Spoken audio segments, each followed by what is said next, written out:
nauseated by what he says, it keeps me thin and trim. Wow. All right, honey. Who needs to hear that? Jackie, way too many Heineken Martling is 4:30. Joke CDs and cassettes are available on the Jokeland Web Mall at 1-800-323-KING. You can reach them next Saturday, July 29th. Jackie's got a big show at the casino in Hampton Beach, New Hampshire, for all our friends out there. For MP3 audio and filthy 3D Jokeland, visit Jokeland.com. Congratulations, Jackie, on a non-existent career. All right, everybody go see Jackie. Just so you know, Trudy Beers is back there still working on John the Stutterer, trying to get him not to stutter. Endearing. That's what came to you. What the hell was that? That's supposed to be the green room. He's cured. Sounded like Imus.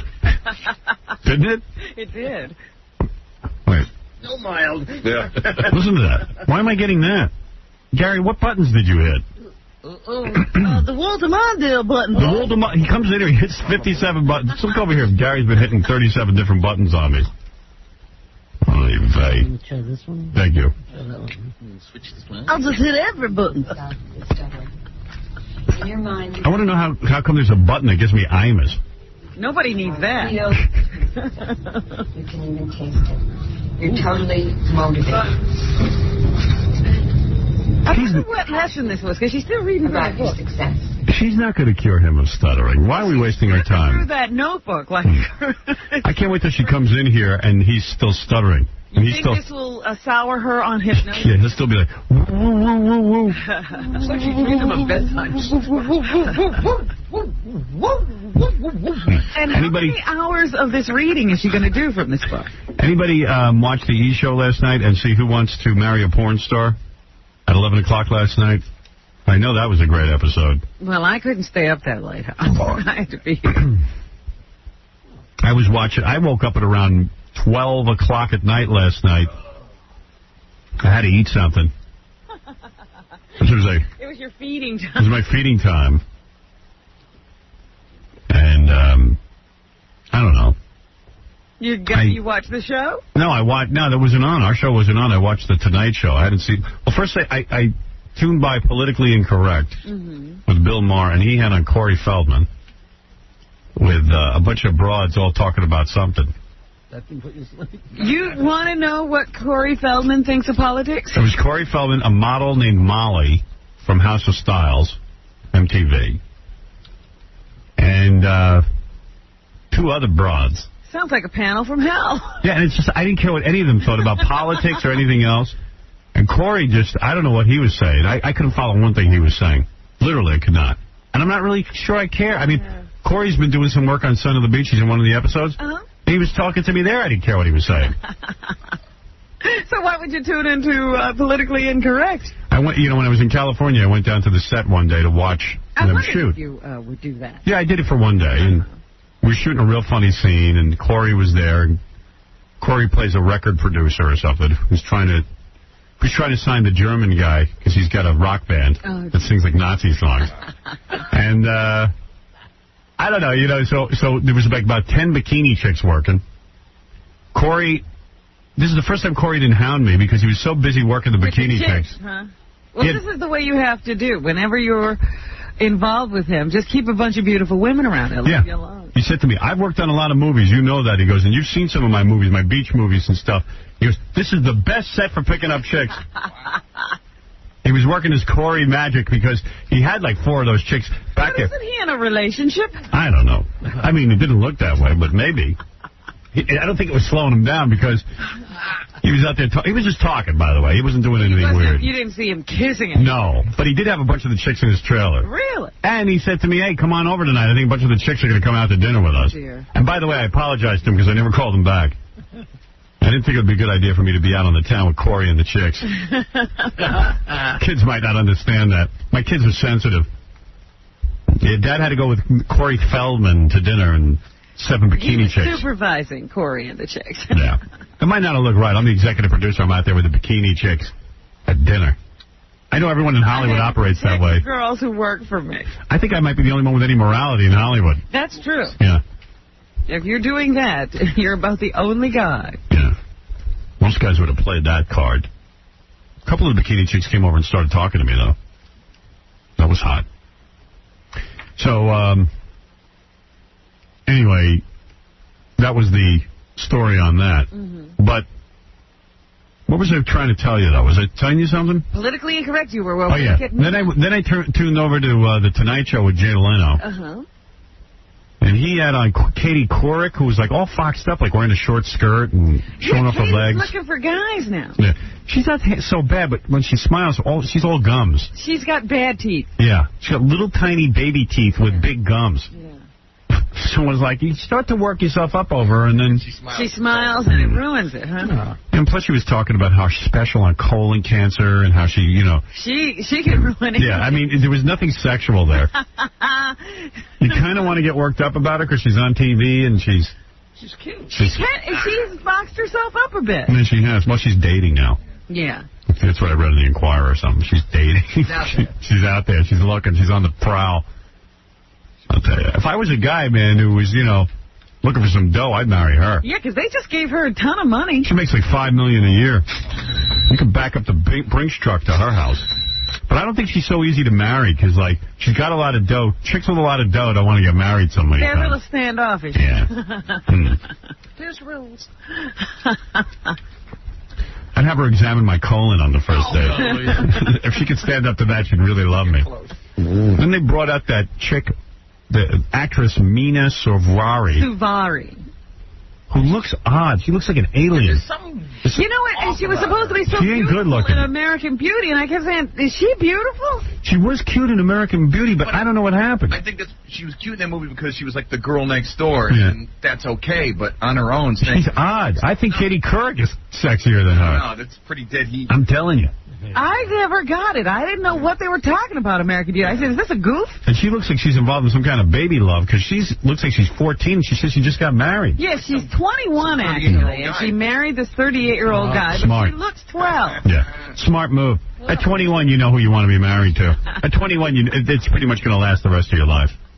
Although I was watching Behind the Music special on VH1, and they were doing the special on what's that broad's name? The singer from Titanic. Long Face. Salon Delon. Salon Face. Salon Face. Celine Dion. She's really in love with that old dude. Oh, I mean, please, he saved her life. She lived with, you know, her 50 million siblings in some hut. She really digs him. And took her out of there. Renee. She really digs him. Yeah. So, Celine. I don't know if that could be... my ass. I don't know if that could be used as a gauge.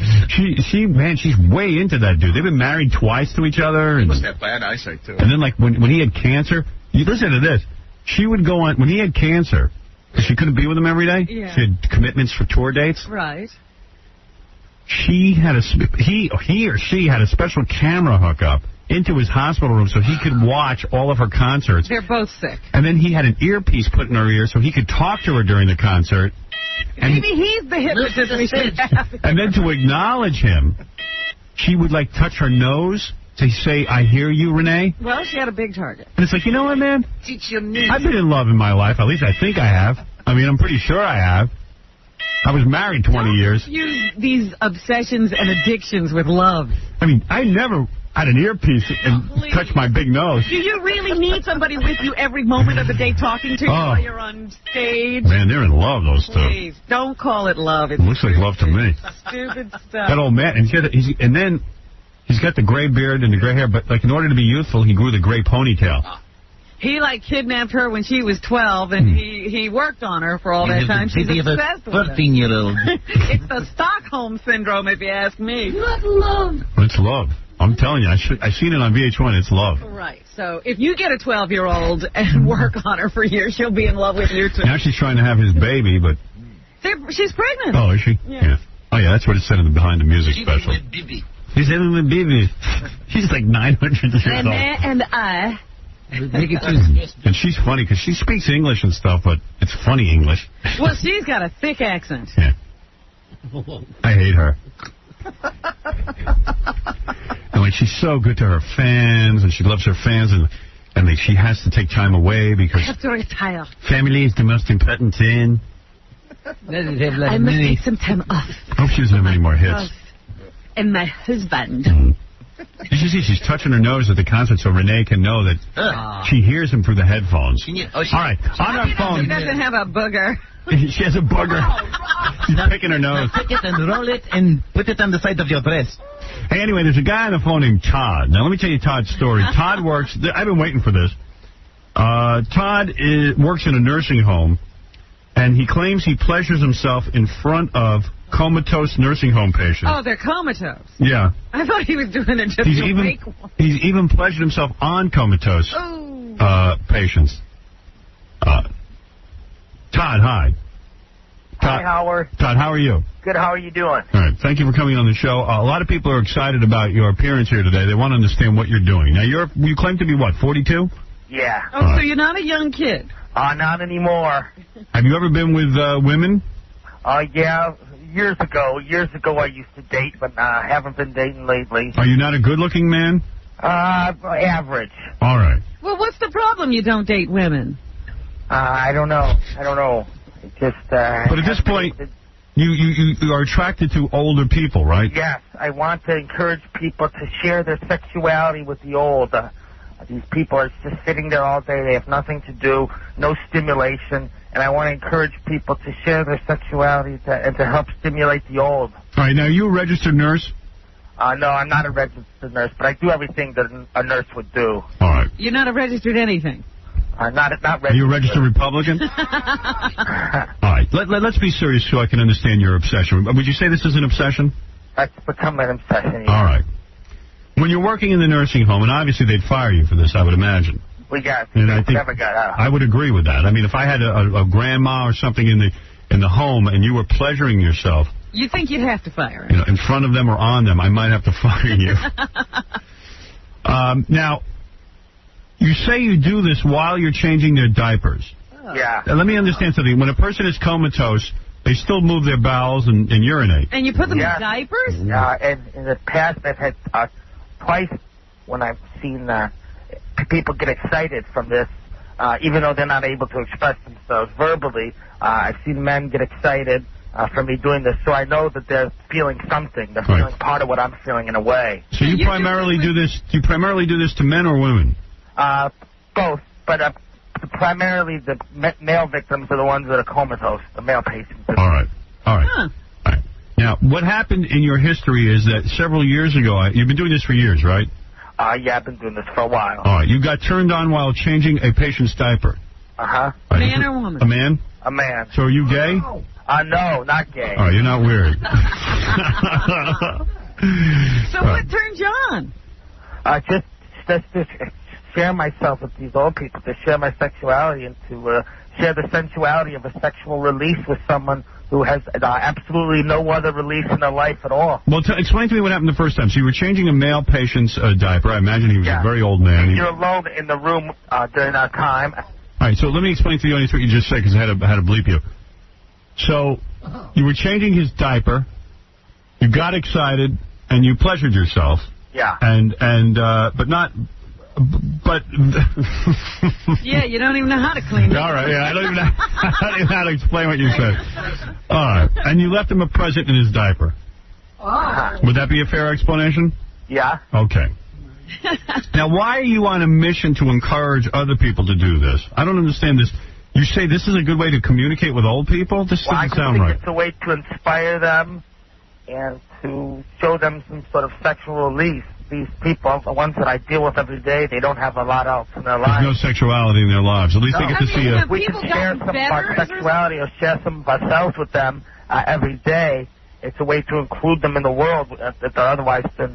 But you never, Todd, you never get actual consent from these people because these are people who are unable to speak and are usually in a coma. Correct. All right. Now, have you ever done it in front of someone who isn't in a coma? No, but there's been some close calls of moving people around to different rooms and whatnot. But I'm pretty careful who I choose to do this with. And you're saying wait a minute. He's saying that, this is good for them. Has anybody awakened as a result of your interference? You like that Robin Williams movie? Not yet, but like I said before, I have gotten some results. You're saying the results are that some of the men in comas have gotten aroused while you do it? Somewhat, or just more blood. Right. Now, you've been doing this for the last 9 months. Uh-huh. And you even say you have an odd history that when you were younger you used to pleasure yourself in graveyards. Yeah. Well, are you afraid of being caught on the job doing this? Yeah, but I take every precaution that I can. I lock the doors. I know the patients to do it with, which ones not to. So. All right. I believe this is wrong. You're a pretty smart guy. Yeah, Gino, you're on the air. You're on with Chad. Hey, what's up, Howard? Hey, Gino. Yes. Hey, listen, pervert. My grandmother just got put into a nursing home about 2 months ago. And I know personally, if I ever caught you, flogging your dolphin in front of my grandmother, I swear I would kick your ass off the East Coast. Of course. You are nothing but a pervert. Which nursing home is that? It doesn't matter what nursing home that is. Why don't you go and find a woman like a normal person, you freak? Well, that's your opinion. You know what? You're nothing but a freak. You should be locked up in a mental institution. I hear your opinion. Yeah, you value my opinion. I'll value kicking your ass if I ever catch you doing this in front of my grandma. Yeah, and I hope to find your grandma. Well, let me just say, this is the scary part. My question is, if he thinks this is it's so very wonderful, scary because my grandma had no option but to go into a nursing home, and she's got to deal with perverts like this. Right. That get off by seeing, comatose people with erections or whatever. Todd, you can certainly understand why someone would be upset. You can't prove that these old people would enjoy seeing this. Yeah, I know my grandmother wouldn't. He can't prove that it's wrong or that they don't enjoy it. So they're stuck in the middle. If it's not wrong, then why don't you tell your boss? No one's going to know.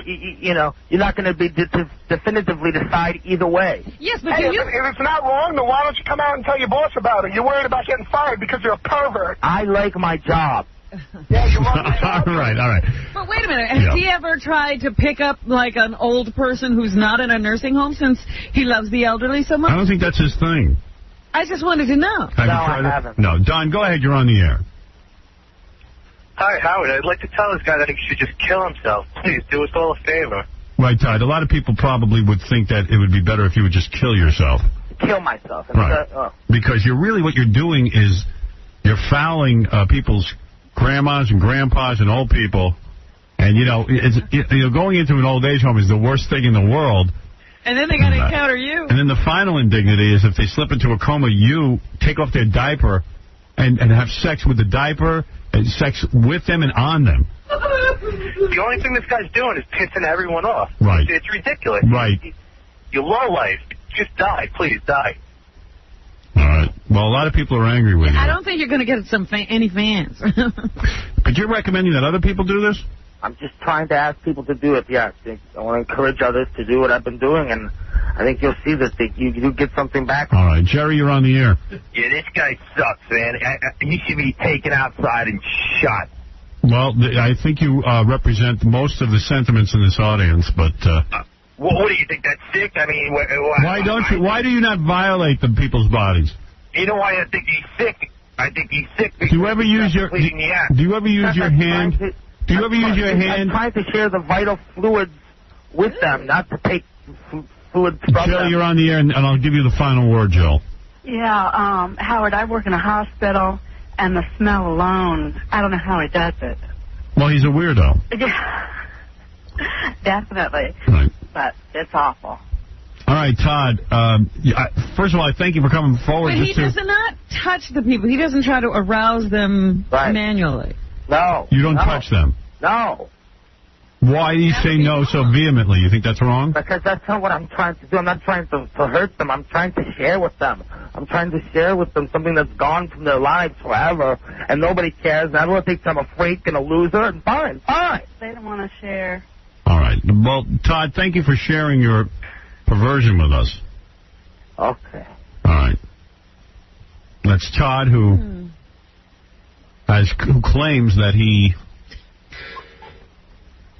actually has aroused himself and orgasmed in front of the elderly. The comatose elderly. Yeah.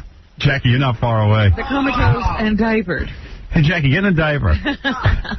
I'm going to come every weekend. What is it, Sam? Yeah, that guy thinks he's a tough guy in here? Yeah. I've done it in front of my 8-year-old niece. You pleasure yourself in front of your niece? Yeah. And she's not in a coma. All right, get out of here. I take my knife and I slice her. Oh, for crying out loud. Big Black has a clip of O.J. talking about his website. I thought I would do that real quick. Yeah, go ahead, Big Black. Where was O.J. interviewed? No. Where was O.J. interviewed? That's a good question to start this. Where was it? It was on Extra. Okay. And it's pretty good.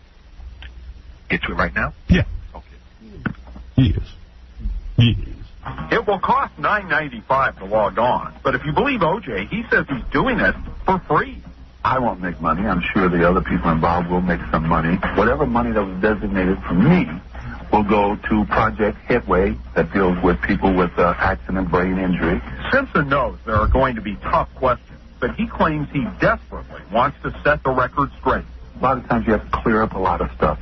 Then there's the blood questions, why was this Baco drenched in blood when the facts were there was 0.8 of 1 drop of blood total in its totality in the Baco. Simpson says he had to get out of Los Angeles, but claims he can never truly escape the memory of his beautiful ex-wife. I think about her often, and she comes up quite often. I should have pushed her off a cliff. Something's going on, mostly positively, and I have some very, at times, personal feelings, and which I'll talk about on the internet. But I don't want to talk about here. Simpson wonders why everybody's picking on him. He says, take a look at the Ramseys. I wonder what the Ramsey parents are doing right now. Simpson spends most of his time playing golf. He's trying to throw it off on somebody else. I wouldn't know what to look like. Now, what am I going to do? I would like somebody to suggest to me what to do. Confess is the suggestion of the whole sister, Denise Brown. He murdered my sister. Simpson's site is at askoj.com. Ask O.J. There was still a .com name for O.J. Right. He was able to get a .com. Well, let's face it. The real test would be for him to come on my show. I'll do pay-per-view with him. And we will go on pay-per-view and have a licensed, well-known lie detector expert hook up that freak and finally out him once and for all. So even black people will think he's guilty. Why is everybody picking on me? What about these Ramseys? With the rubbers in my pocket? No, what about the Ramseys? What's his point? He's always saying, why is everybody picking on me like I'm supposed to find my wife's killer? What about the Ramseys? What are they doing about their daughter? Yeah, because they're doing the same thing you're doing. People treat me like she's I'm not the only killer running around. What about the Ramseys? Yeah. He's not going to get much sympathy with that argument. Where are the Ramses? Every time you talk to him now, the Ramses. He's trying to deflect. He's obsessed with that. He's going to kill them. He wants to find the killer of John Bonet. That's what he wants. Hey, you saw him in person, right? What? You saw O.J. in person at Trump's wedding, right? Yes, I did. But doesn't he have one of the biggest heads in the world? He has a very large head, yes. He does. Yes, he does. Look at him on TV. He's a big... By the way, people should know you have a very large head as well. And by the way, Big Black is part of our Tournament of Extreme Champions. That's right. The Extreme Fan Tournament of Champions for $25,000 is coming soon to this radio program. Really? Very soon. Oh, man. Will you be able to last? I hope I can last that long. You won't be in jail before then, will you? For debtor's prison. He ain't going to get a job, you know that. Well, you're right. O.J. has a huge head, and it's full of guilt. There's tons of guilt in that head. Plenty of room for it. Right. I got another clip for you, bro. What do you got?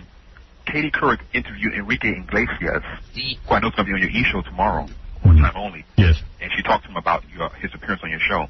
Let me hear that. Meanwhile, I know you ran into some controversy with Howard Stern. He found a tape of you, were lip syncing, but then you went on his show and you passed the flying colors. Is that right? It was like a test, but I just wanted to have fun, It was a fun show. He was very nice. He was nice? Yeah. But sometimes that's hard, he was giving you a lot of grief. It's funny for me to say this, but it's probably the funnest interview I've ever done. Really? Yeah. Well, he'll be happy to hear that. I'm thrilled. In other words, you're a bore, Katie. Right. Your interview, no fun. All right, thank you, Big Blackie. I saw her last night on the Tonight Show. Yeah, me too. She has a pretty nice body, bro. Yeah, she doesn't have a bad body, but that face with the big smile and the gums. How old is she? She's about 44 or something. Yeah. I think she's younger than me. Yeah. In good shape, bro. Yeah. Hey, let me ask something. Well, why don't you hit on her? She's free. Believe me, and she's got a lot of dough. You need a woman like hang that. around here looking for handouts. You won't have to be clipping stuff from TV. But, those teeth are kind of weird, though. You're right. Just baby teeth. Look at who's talking. All right, Big Black, thank you. Let me ask you something. Yeah. Yes. Is the show broadcast in Europe now? Yes. Because I'm getting a lot of like email people asking for my autograph in Europe. Yes. Well, we are on. I have a bunch of things to announce, but I don't know that I can announce it right now. But there is a huge push in Europe. We're taking over the continent. And there's going to be at least 5 countries, 5 new countries in Europe. You know, as Robin knows, when the year 2000 came about, I said this is the decade of Europe and international Howard Stern. This is the international decade. What countries are you in right now? I believe Latvia, but I'm not sure. No, I think we're on. You know what? Let me answer that question in about 2 weeks, because I'm not sure. I know we're on in Great Britain. Yeah, but there's other countries, but I'm not sure if we're airing there just as of yet. I know they've signed some deals. Is it the radio show or the TV show? The television show. Wow, I'm getting all these emails like Germany and Sweden. Yes, we're going international. Cool, bro. I have decided that since we can't get on in all the places in the United States because our government won't allow it, I was thinking, gee, why not Europe? Because there are so many Howard Stern imitators in America that literally at some of the states and cities that I go into, people think I'm ripping myself off. I heard that guy in Britain got fired. That guy, Chris, whatever his name is. I don't know about that, but he is a Howard Stern imitator. There's so many Howard Stern imitators that, and my imitators all hate me. They love to go on the radio and badmouth me. I find that the most amazing phenomena. That I've created an industry of people who hate me. No, they don't hate you. Get out of here, you fool. He's gone. Yeah, the real complimentary. And my own company hires them all, and they all go on the air, and they all have criticisms, but they're all doing my material. They're all doing me. It almost sounds like me. But I'm the worst guy on the planet. You would think they'd thank me once in a while and say, geez, the guy created a medium for us. You know, it's like John Travolta hating the guy who started Scientology. Like, that wouldn't be right. Yeah, Steve, go ahead. Hollywood Stern, what's up, man? Hey, you are a sellout, man. You're selling out to your audience, man. When you first started, man, you used to badmouth all these celebrities and all that. And now that you got your feet wet making private parts, you're ready to jump into the cesspool with all the rest of these Hollywood idiots. I mean, I was listening to you guys the other day talking about Jackie the drunk man's role and some stupid movie that he's coming out. What's going to come next? Baba Booey's going to be posing for underwear ads. What, Robin's going to be doing nail commercials and stuff like that. Man, you guys are sick, man. You need to keep it real, man. We're over here listening to Best of Stern sick reruns while you're out toasting the town with all these Hollywood gays and fags. Man, you need to keep it real with your audience, man. You need to be real, you big schnoz, you Jew boy.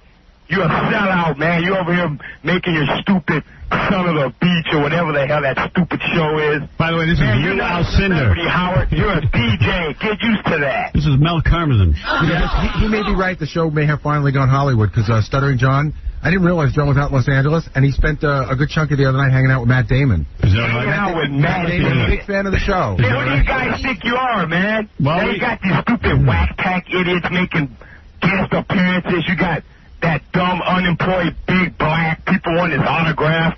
I mean, what's going on with this show, man? You guys are turning Hollywood on us. Number one, I think you have a difficult time understanding the program. I don't think anybody thinks Jackie the Joke Man has gone Hollywood. He's doing a movie called Pot Luck. For High Time. For High Time, which is about marijuana use, and we were joking on it. The thought of him even being cast in a movie makes me sick. You don't realize how little of a movie it is. Yeah, and you don't realize how sick it makes us, tue. So hey, you know, Robin, I didn't forget. Get out of here. You whack job. Man, he's an angel. Jackie going in Hollywood is impossible. No one in Hollywood will talk to him. He only wishes he could go Hollywood. And as far as me going Hollywood, when am I out in Hollywood? I was out in Hollywood one day for Son of the Beach. Look, you're walking around Malibu hanging with the stars. That's true. Don't try to Maybe the guy's right with the fags. And there were a lot of fags there. The guy's right. There were mostly fags. Not a fag. What was Stuttering John doing with Matt Damon? I understand Johnny's out in Hollywood doing a movie. No. No? I mean, I can't believe it now. I thought he was doing a movie around the corner. Turned out he was out in L.A. doing it. Doing what movie, John? He's back already? Big bum. This guy, I'm sitting in a meeting with him. He insists on wearing sandals, and he's got the ugliest feet with big giant toenails. I still have them on. It's sickening. No, I have sneakers in my bag. Good. Yeah, wear sneakers. What is it, Gary? You know what's funny about John? John went out to do some movie, right? And what movie, dude? Dude, Where's My Car? Dude, Where's Your Car? Yeah. Dude, Where's My Car is the name of the movie? Yeah. What movie is that? Who is that? It's 20th Century Fox. Dude, Where's My Car? Yeah. Who's making that? Who's directing? No, it's a great movie. This guy Danny, who it's funny. He's already doing a bad job of explaining it. It's funny. Let him explain. I'm just stuttering because I had to take the red eye last night, so I'm a little under He's the still weather. sitting at a 45 titulars. I got 5 separate bumps. You got what? 5 separate roids. Like, you know, sometimes when you go down there, you can count how many. Like, I'm not even sure I understand what roids are. You can feel them? Oh yeah. Well, yeah, They come out. yeah, you can feel like, you know, they're like veins. You know what it is? What do you touch them? Well, when you got to clean, you know, you go and you know, and then you. They're hanging there. For Christ's sake. My doctor, you know, my doctor told me a million different things, and then he said, you know what? You just, if the hemorrhoid is like a burst blood vessel, you just push it back in. Did you push it in? Yeah, people have told me, dude, I tried that. I can't get it back in. Didn't work for me either. No. I'm going to throw up. He said he got 5 separate bumps. I thought he was talking about increases in pay. And Sorry, he was moved up to first class. Me too. I didn't know what he was talking about. I did fly one month in first class, though. You flew first class? The stewardess recognized. Well, I'm in business, and she was a fan of the show. She said, you've flown on United. It's a great airline. And they, I usually fly American Airlines to California, but I had the worst experience. Howard, I gotta tell you, on United, the food is unbelievable. Really? I swear to God, I couldn't believe it. I ate lamb chops. Really? I never had them before in my life. They were great. Well, I flew American, and I always fly American. You know, I don't know why. Great. I like it because they got the DVD player. So what happened on United too? They do? Mm-hmm. Well, listen to this. The last 2 times I've flown American, a 3-hour delay. And this time, we're on the runway. We're leaving. I was at the airport early. We were leaving ahead of schedule. As we're leaving, I feel thump, a big thud as we're taking off. The stewardess falls into my lap. What? And there was a guy. And it turns out there was a piece of wood. They said debris on the runway. And the plane hit it? Plane hit it, a piece of wood. And you know what it is? The tire goes over it. So they're saying so they stopped the plane. Now they have to, because of FAA and stuff, they're like, there's nothing wrong with that tire. I'm sure it was fine, but they have to check the landing gear. You don't want to go and find out later. Believe me, I wouldn't have taken a chance at this point. I'm sure it was fine. We could have landed. There's 3 other wheels. And we literally had to go back in and wait 3 hours for another plane. Wow. You know what happened at Newark Airport? I was like, oh, man. And, and it's almost like I was just like, oh. I know. I hate the airports anymore. Yeah, it's terrible. Well, it pissed me off. Can't they clean the runway? Well, yeah, that's their mistake. But that may not be Americans' fault. Maybe not. That's the fault of... Yeah, that's the terminal is... Man. Did you ever happen to... I'll continue to take American, but yeah, go ahead, what? Yeah, I got a question, man. Do you ever notice, like, when you look at the planes and they have those wheels, have the wheels on the bottom? Sure. Those like regular wheels on a car. Right. Yeah. How do they hold up all that weight? It's bigger than that, anyway. You ever wonder about that? No. They made really well. Those are really, really good tires. He's so dumb. I wonder he says to me, this morning, he sees me at the elevator, he goes, I feel like a retard in the morning because sometimes at 3 o'clock in the morning I wake up and I think I'm late for work. No, because I'm like, hey, Casey. Sometimes I wake up and I don't know where I am for a couple minutes. Right. And then you're disoriented. It's just it's retarded. And then because I feel retarded. No, I feel really stupid. This morning I woke up and every morning you're stupid. No, I woke up and I'm late. I kicked my bed and I got all pissed off, and then all of a sudden I'm like, oh wait, I got another hour. Every morning I wake up, I wonder why I hired you. Yeah, I know. If somebody's transporting horses on a plane and the plane lands, are the horses happy? I don't know. All right, what were we talking about? It never occurs to him that a car weighs a lot too and it's on tires. And I went to the plane. All right, go ahead. Please get out of here. Did you hear what happened at Newark Airport last night? No. They had another one of those near misses. This time it's on the ground. Yeah, it was on the ground. It's apparently they have one of those takeoff and landing things where Crisscross. They crisscross. Yeah, there's an intersection. So one plane was in the process of taking off, and one other plane was taxiing right across the crisscross. Wow. And they almost hit each other. Just missed each other. Yeah, like really close. Well, there's just. And they say it was a air traffic controller. And the air traffic controllers say it's the fault of this crisscross. Yeah, why do they have a crisscross? But they're saying that air traffic is increasing. Yeah, there's too many planes. A ridiculous amount. That there's going to be a lot more accidents because they just can't handle the amount of traffic. It's going to be like cars. They'll be colliding. And more delays. Well, in the old day, the pilots could take speed, and they would be a little more... Stay away. Yeah. I think you heard of road rage? Now the new term is air rage. Really? Because customers, and I saw this in L.A. the last time, my flight was delayed by like 2 hours. You know, if you got 200 people on a plane, 180 of them can handle it.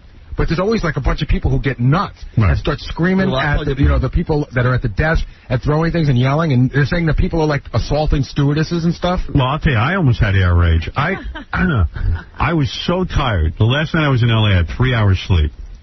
And I said, you know what I'm going to do? I am going to take Tylenol PM when I get on the plane. I never take anything. I'm going to take Tylenol PM, and it's going to knock me out. That's what I heard. It knocks you out. You were tired, and you decided you needed Tylenol Because PM? I can only sleep for like 20 minutes at a time. The Tylenol PM will keep me under. It makes you so drowsy. So I'm going to take Tylenol PM because I want to sleep. Like, I hear people tell me they get on the plane, 5 hours later they wake up, they're in New York. I do that. I can't do that. This is what you got to take. What is that? Dramamine. Take like Dramamine. Oh, it makes you drowsy, man. I'm telling you. Get out of here. I'm telling you. So, please. You have hemorrhoids. He's the guy with bumps. Yeah. Yeah, use that and push your hemorrhoids back. So listen to this. I get on the plane, and I like flying American Airlines. Don't ask me why. I just like it. It's a great airline. Right. I like it. I get on the plane, and they even give me an extra seat because the plane wasn't that crowded. Sitting in the back, I got the seat all the way back. I have the pillow.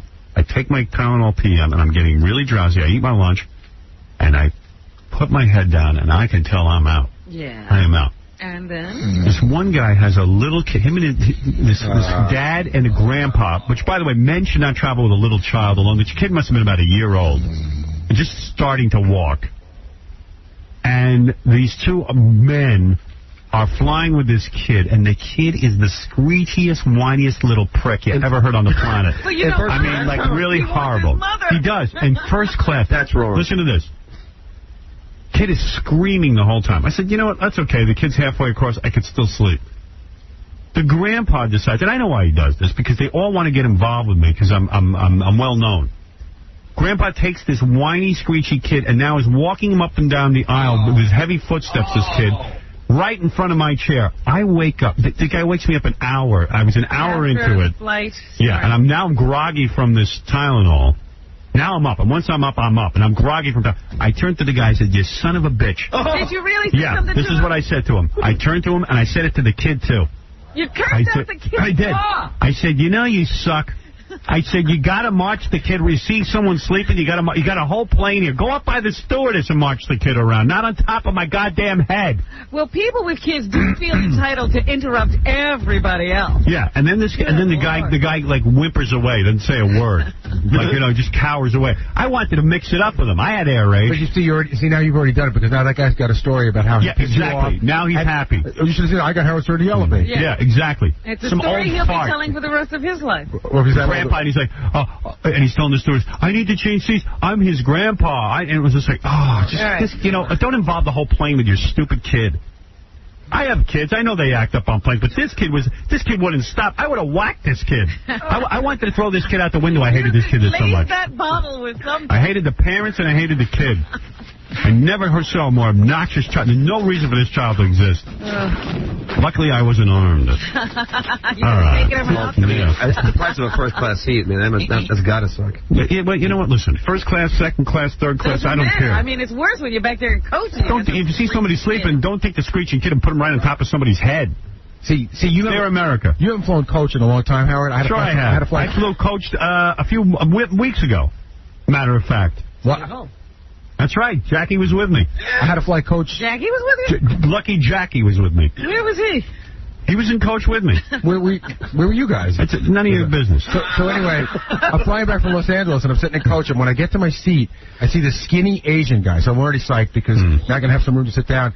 I see the guy pulls out a paper, and it's in Japanese, and the guy doesn't speak English. Why do you have to say to me, I haven't flown coach? You don't know my life. Because as a general, you don't know anything about my life. You don't fly coach unless you have to. Don't tell me about it. You don't fly coach unless you have to. All right, whatever. Don't tell me what I do. Did you want to fly coach? Of course not. No one wants to fly coach.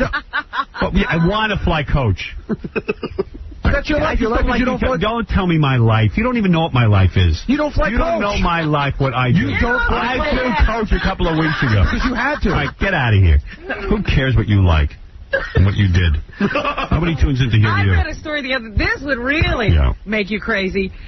These very, very heavy people get on the plane and they buy one seat in coach. And then they go and they sit themselves down. Right. And the person who has to sit next to them, they don't even get an armrest. You know how the armrest you can't because the folds of fat are on there. Fat people say, you can't put that down because I can't, it'll rub against my fat. So then you have to share your seat with them. Yeah. See, I've had that. I've had fat people. That's awful. Brian, you're on the air. Hey, Howard. How you doing? Hey, man.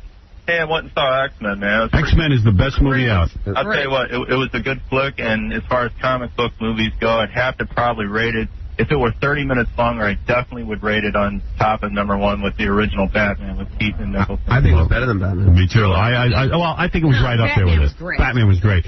Let's not take it away from Batman, but the director is Bryan Singer.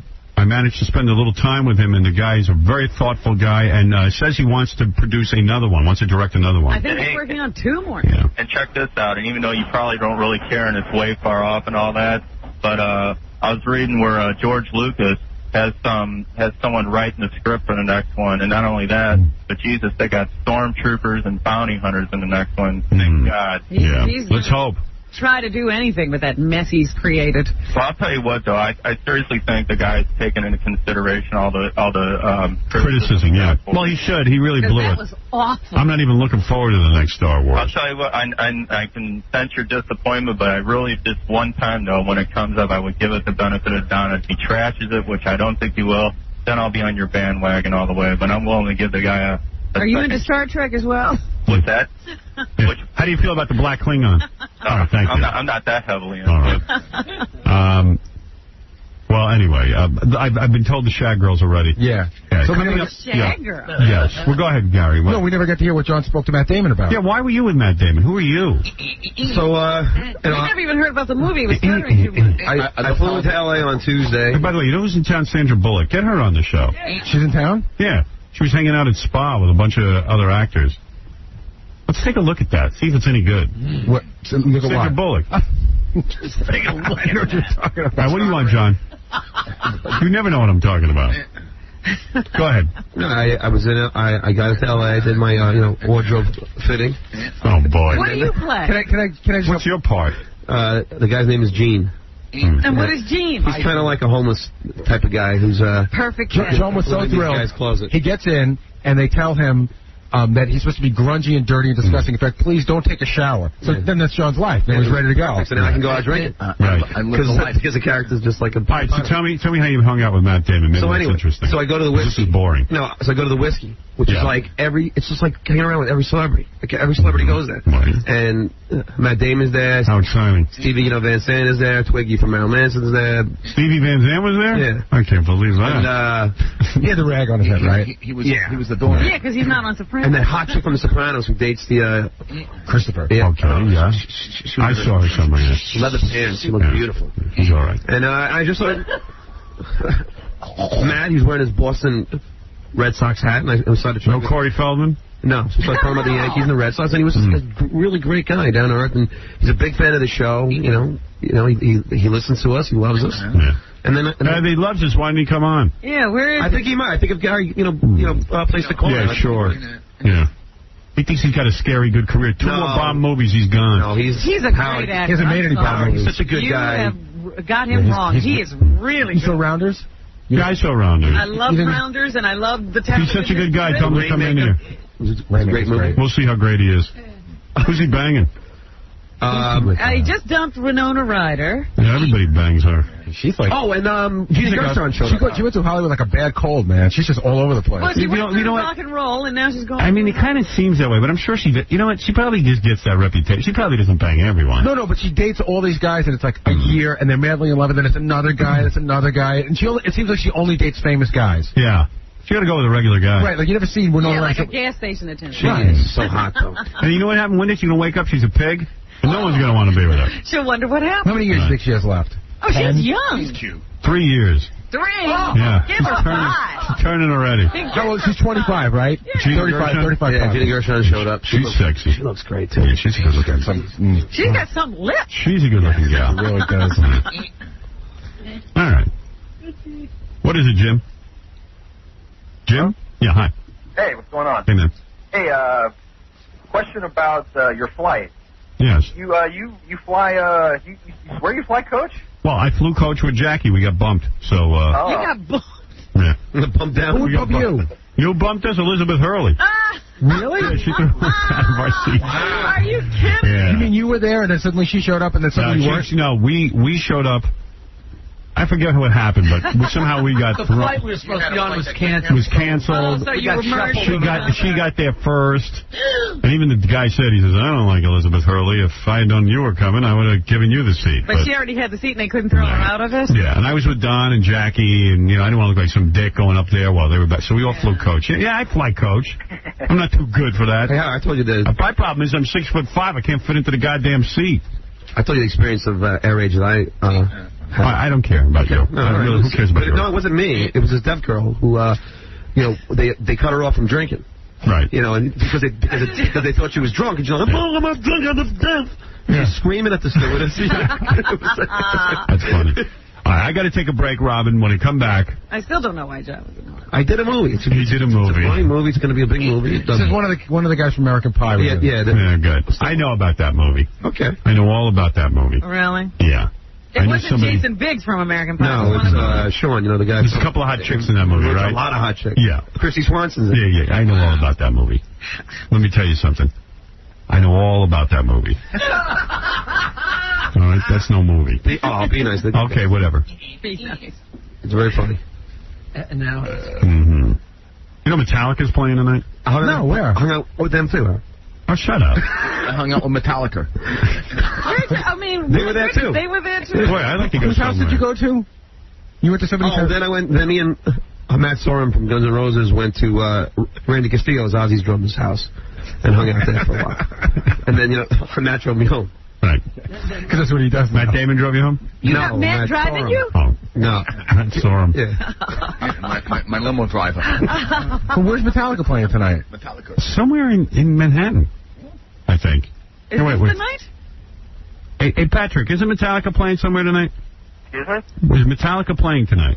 Yeah, Metallica's playing tonight at the Meadowlands. Meadowlands. Yeah. Yeah. I got 2 extra tickets. I have no ride. You want to go? Angie Everhart called me and said that she is in town for the Metallica concert. Wow. Remember last time I went? Mm-hmm. She was there with me? Right. Oh, so it's a reunion. She's a huge Metallica fan. Evidently. So I said, actually, I didn't say anything. I'm not going. I can't go. It's a weeknight. Seriously, I can't go. Yeah, you got invited Fred Durst to come see Limp Bizkit. Yeah, I can't go out in the middle of the week. And the people live a whole different life. They go, no, the show starts early. Yeah, 9:30. You get on at 9:30. Yeah. I'm like, early? I'm asleep an hour and a half by 9:30. It's like 2 o'clock in the morning. 9:30. But Howard. Yeah. Listen, I really need to get a ride there. I'm at work right now. I'm a custodian at a junior high school, the one that I went to. And wow. I just got in touch with me. They're like... How old are you? How old are you? I'm 17. And you're a custodian in high school? Yeah, junior high school. How did you get that job? You got to know someone to get that. Yeah, well, my brother's a custodian in the district, so he was able to get his stuff. You always got to have a connect. That's a great summer job. Yes, it is. Custodian. That's what I did. Yeah. Me too. That's funny. I was summer help custodian. My friend did that. He got arrested, though. Why? He was having parties in the school. Yeah, I remember, you see, Dr. Lou was a custodian. Really? because he needed that money for medical school and stuff. His dad was a principal, so he got him right into the school to be a custodian. I got in because my friend's mom was the president of the school board. That's how I got to get in. It sucks. I got to clean all the desks and kids write.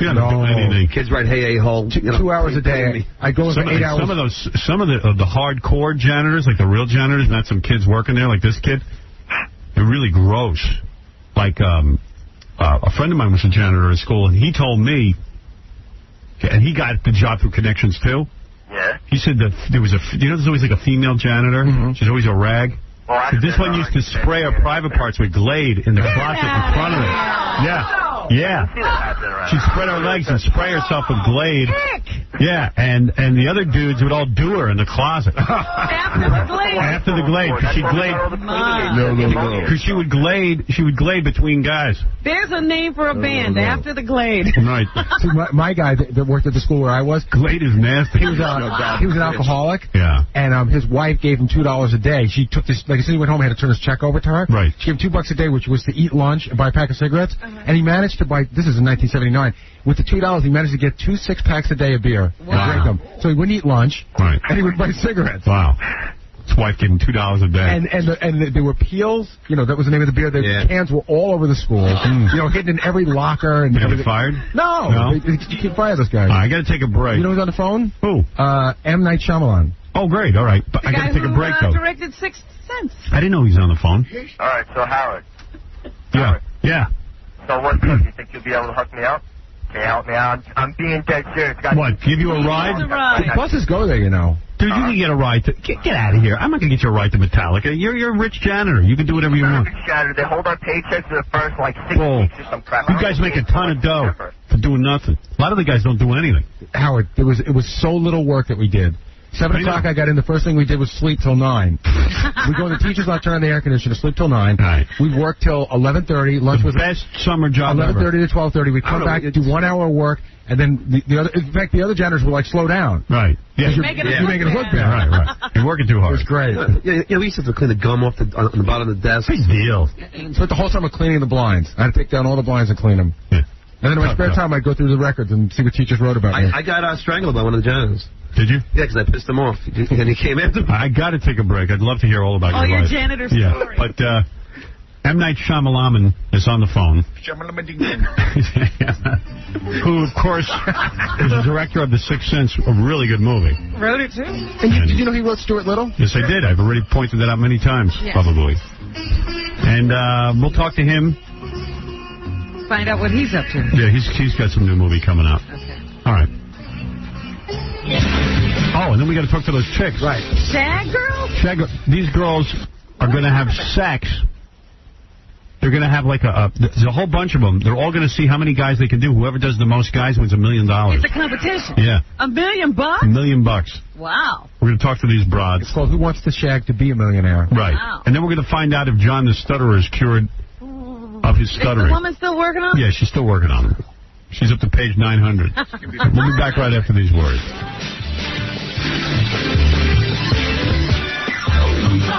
We get your phone calls. We get your phone calls every day. Hi, you all suck, okay? I think you all really suck. All I did was call and sit online for 45 freaking minutes just to get on the phone to tell Howard I appreciated the show and I felt he was very inspirational. And you know what? The bastard hung up on me. I'm in a freaking wheelchair here, okay? I called up to say nice things, and he hung up on me. Howard Stern. Happens when a white reporter does a live broadcast during the L.A. riots. I see smoke. Something. Intel.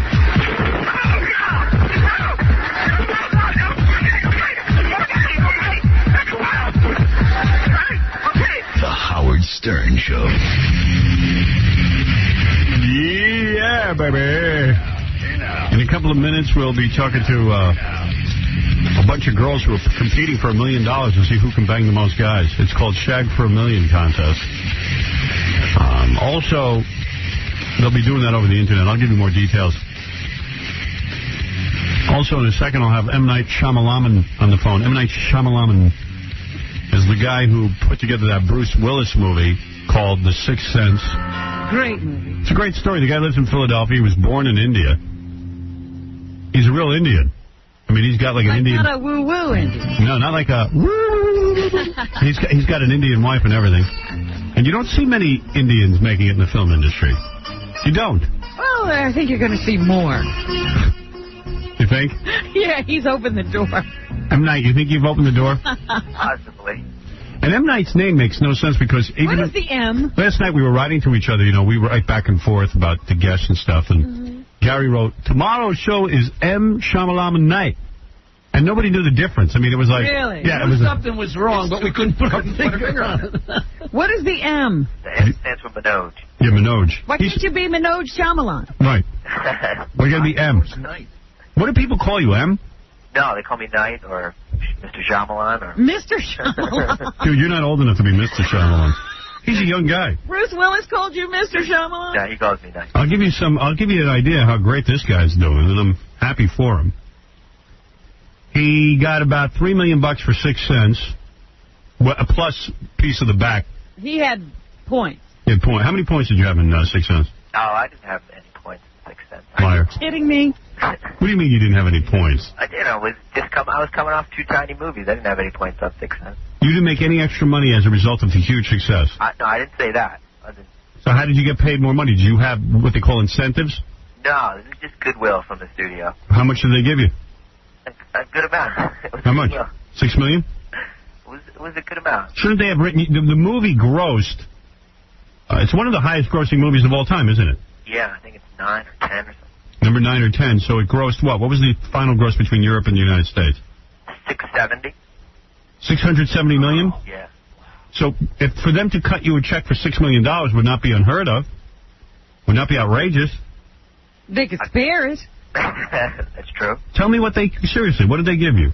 I can't tell you that, man. Why? You talk about how much you make. No, but come on, we know it's got to be. I mean, I wonder how this... in other words, the studio had to come up with its own generosity. Right. Is it around $10 million? Just give me a ballpark. No, I can't, man. Is it over 7? Come on. I can't get into it. You can get it. Don't get Why all... you never get into it? Why should I... I'll get into it. What do you want to know? Well, how much do you make? I make $180 million a year. Now, what do you make? All right, what do you get? I make less than that. I make less than that. See? You won't even say. I told you what I make. He got specific. Right. I make $230 million a week. No, in other words, so they paid you extra money. Yeah. All right. Now, you're said to be getting $10 million for the next movie that's coming out. And by the way, that's what you're promoting. But even though what did you get for Stuart Little? What'd you get? You wrote Stuart Little. Right. Yeah, Stuart was really early. I wrote that years before 6 Cents. Really? Yeah, it was just the first draft, and then they had a lot of other writers come on after that. That movie's made over $140 million. Did the studio give you generosity there? No, they haven't given me anything over there. Wow. Will you ever work for them again? Oh, sure. I like them a lot. Mm-hmm. So you got paid very little on that. Now, you received $10 million for the writing and directing of Unbreakable, which will come out later on this year.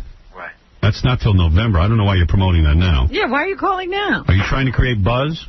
I guess, well, the trailer came out. I think that's caused some talk here and there about what the movie's about, all that stuff. Is this another movie that deals with death? Yeah, it's Bruce Willis again, too. Why Bruce Willis and not Howard Stern? I mean, work with me, dude.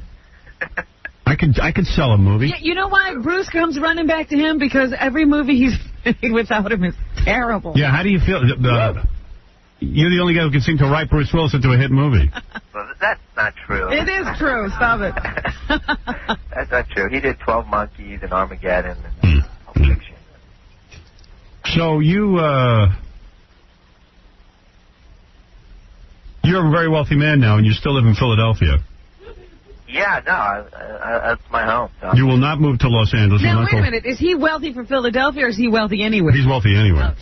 What have you bought with your money? Have you bought a new house? I bought something. What did you buy? Share with us that, at least.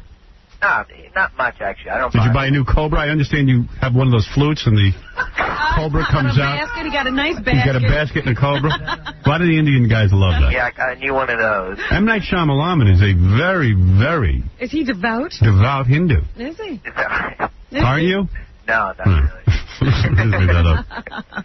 Does your wife have a dot? You asked me this last time. No, wait, does his wife wear the garb? Yeah, does your wife ever... You know, I notice a lot of Indian couples, contemporary Indian couples, the man wears a suit, and the wife wears a sari and a belly hanging out. 50 yards of material. Yeah. What does your wife wear? That's, well, you know, more formal occasions, like to the Academy Awards, she wore a sari, and I wore a tuxedo. Is that really true? Yeah, that's true. That's funny. Like, the guy always dresses normal.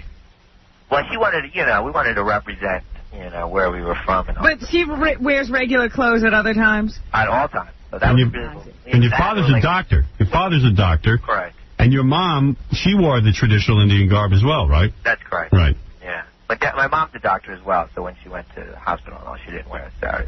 Because it's hard to get that under a lab coat. So. Right. Did you ever bang a white woman? So anyway, this new movie. Are you sorry you got married so young because you never How even... old was he, by the way? Well, he's been married a couple of years. He's 29 now, so... I think I was 22. Yeah. Wow. Yeah. See, he thought he had to grow up and marry a traditional Hindu woman. He was into the whole thing. Yeah. Now he can be banging... Go Hollywood. Now he can be banging white chicks. Now he wants to go Hollywood and live with Sharon Stone. Right. Chicks like Sharon Stone. Is it hard for you? Seriously? No, not at all. Mm-hmm. Sure. Does your wife have a dot on her head or not? Not like it's permanent. You know what I mean? It's no, but she will wear a dot. It's a decorative thing that she wore. She wore the Academy Awards. She had a dot for the Academy Awards. Wow. I think so. I can't remember actually, but I think so. When do you wear the dot? How do you know? I think it's just a decorative piece. You should be dating Rebecca Romaine. You're 29 years old. You're a famous director and writer, and you're dating a woman with a dot on her head. My wife looks like a model, actually. Really? Yeah. Oh, I'd like to see that. You have to bring her in. That's okay. We can evaluate her. I'll give her a bunch of dots. So, all right. So what you want to say is that you're a very wealthy man. I didn't want to say that. Right. 6 Cents was more than $600 million worldwide. And there's a lot of pressure on you on this next movie because if this tanks, you will not be the golden boy. That's true. Will they take back all the money? No, but I guess future monies would come in very slowly. What do you Did you make some big multi-picture deal? No, I didn't actually. I decided not to. Free agent. Does your wife have breast implants? No. Yeah, under all that other stuff she put in. Unbreakable means what? I mean, you sent me a trailer for it. Right. I couldn't tell what the movie was about from the trailer. Well, I mean, and I understand I am one of 2 people you sent the trailer to. Who was the second person? Steven Spielberg. I don't know who the other person was, actually. You were the only one I requested. Right. And I looked at it, and it looks, again, it looks eerie and, one of those good movies that you make. Is it about death? Yes. It's about escaping death, but it's not. No, it's not really about that. Sure it is. It's about a guy who goes on a plane. The plane crashes. He's the only guy who lives. It's actually a train. Oh, right, train. Right. You know the difference between the two? Please. What do you think? I'm living for the movie? And the guy goes on a train. Right. And he lives. Everyone else dies, which leads him to believe he's invincible, doesn't it? Well, he's the only one that survives, and he doesn't have a scratch on him, and it's just kind of a bizarre anomaly that happens, and then he's trying to figure out how this happened, if it was luck or what, or if it was something miraculous, or what does it mean, and he can't find the meaning, and this stranger, played by Sam Jackson, comes to him and tells him a very, very kind of bizarre theory about who he thinks he is, and the movie's about him coming to terms with that. Well, it better be scary. It has its moments. Good. Yeah. What about a sequel? How about The Seventh Sense? Everyone asks me about that, and I don't know. I just want to make movies that hopefully everybody wants a sequel of, but we don't make sequels. I see. No sequels. Hopefully, but I mean, Well, we'll know what turn his life has taken when the sequel comes out. What are you wearing right now? Me? Yeah. Just jeans and a T-shirt. Do you wear underwear? Yeah, boxers. You do? Uh-huh. He's a boxer man. Where's your wife? She's upstairs getting the kids ready for school. What does she wear? Do you make the kids wear turbans and stuff to school, Indian garb? No, not at all. Pretty Americanized. All right. And would you ever eat a cow? You mean burgers and stuff? Yeah. Yeah. You have a pet He's cow? going all the way. Yeah, man, your father must be mad at you. Well, M. Night, I'm a fan of your work. Thanks, man. And I wish you luck. Thanks, and so much for all the help on Sixth Sense. No problem. Because of me. I love that movie so much. Because of me, the movie made a lot of money. I'm taking full credit. It so much. We're responsible for all video sales. Yeah, I actually watched the movie again. DVD sales. I've watched it a couple of times. It's great. Yeah, no, it's so well on video. Hey, Howard? Yeah. The DVD's really cool. It's got extra scenes that he didn't put in, and he explains everything. Oh, really? Yeah, they show you stuff that didn't get into the movie, and they also explain the different symbols that they use to carry through themes in the movie. Did you see it, Robin? Yeah, I love it. There's a little box on it. Did you click on that box? No, I got to go back. Yeah, go back. What do you get? There's one of my short movies I did when I was like... Oh, I got to go look at that. Yeah, They show you what he just read through the whole movie and where he used it and what it meant. Well, there's no sham in Shyamalan. It's you're the real deal. That's for sure. Wait a minute. Does he make the Hollywood people come to him now in Philadelphia? Well, yeah, we shoot the films here, so everybody does come here. Well, that must cost extra money. A little bit, not too much. You know, a flight to New York, same as a flight to Philly. So. Well, you're a great director and a great writer. It's very rare to have that combination. And I understand you're hanging around with Spielberg now. Yeah, well, you know. He's trying to steal from you. What is he doing now?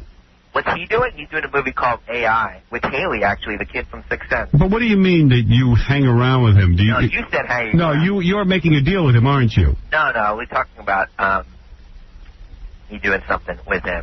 Doing what? What will you do with him? What do we need him for? The new Raiders of the Lost Ark? Yeah, it's for the new Raiders. Are you going to write the new Raiders? No, we're just talking about it. I heard you might write the new Raiders of the Lost Ark. Right, we're just talking about it. That would be good. Yeah, it'd be fun. Yeah, it'll be a 60-year-old Harrison Ford. Let's see you write that. It's hard to write for a guy in an adventure film who's that old. Well, I mean, that's part of the fun, I think, of writing a new extension of that series. Oh, so you're going to write the sequel. Well, I might work on that with you. So do you go up to the Hamptons to see Spielberg? So where do you meet with Spielberg? It's all very early on, man. Did you see his black children? Did you ask him about that? I haven't met his family. He won't let him meet the black children.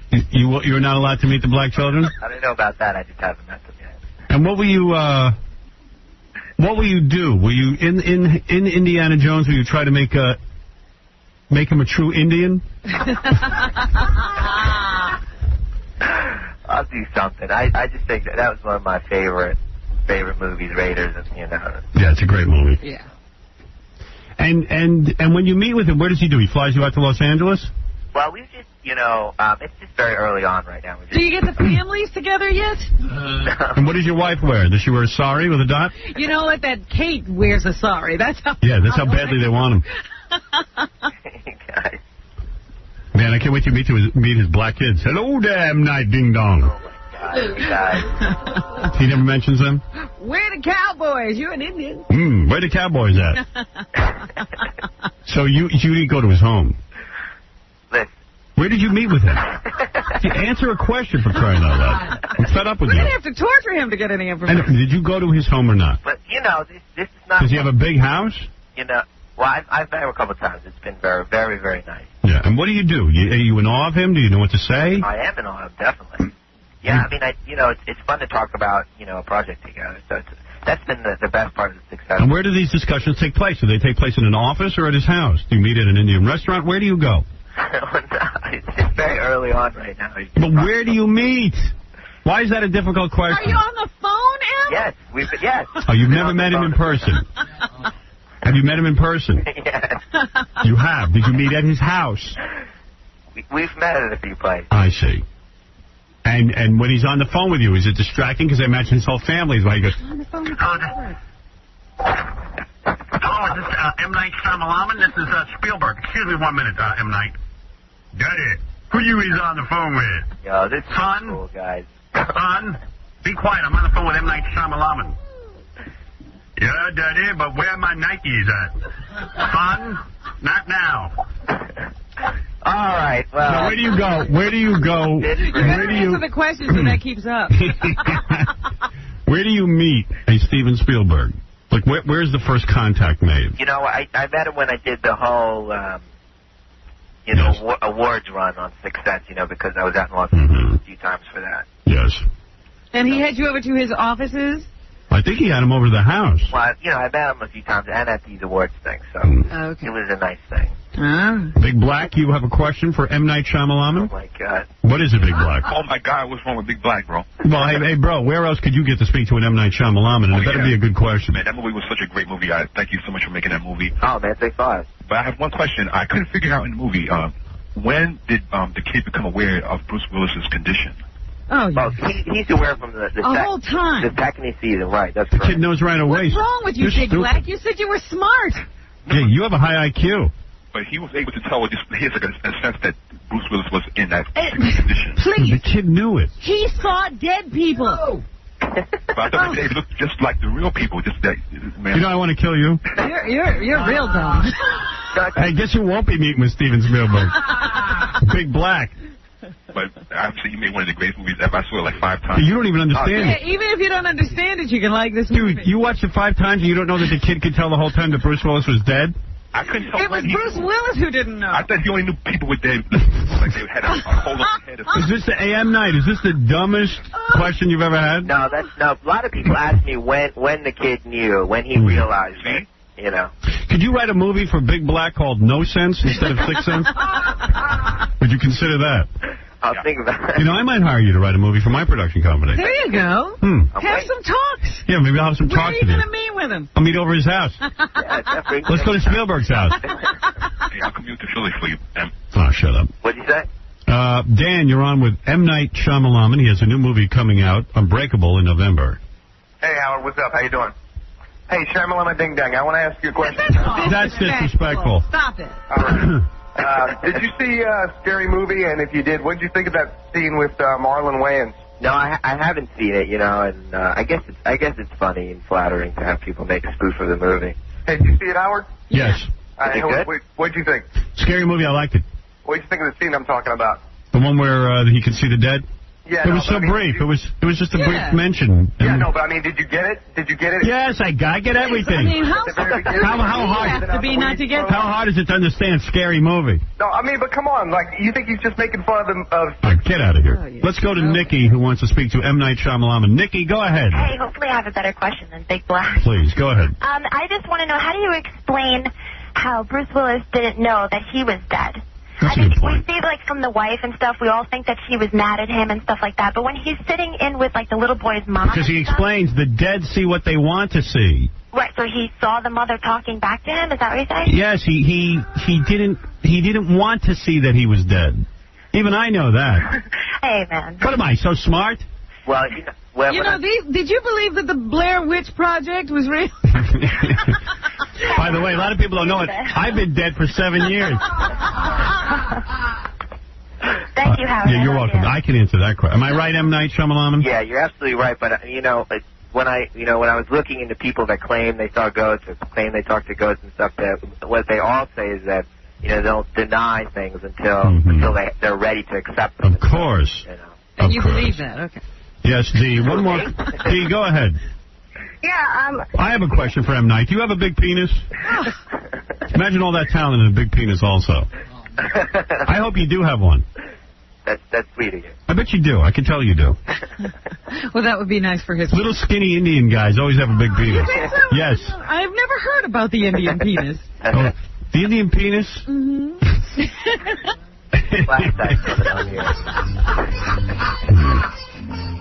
Go ahead.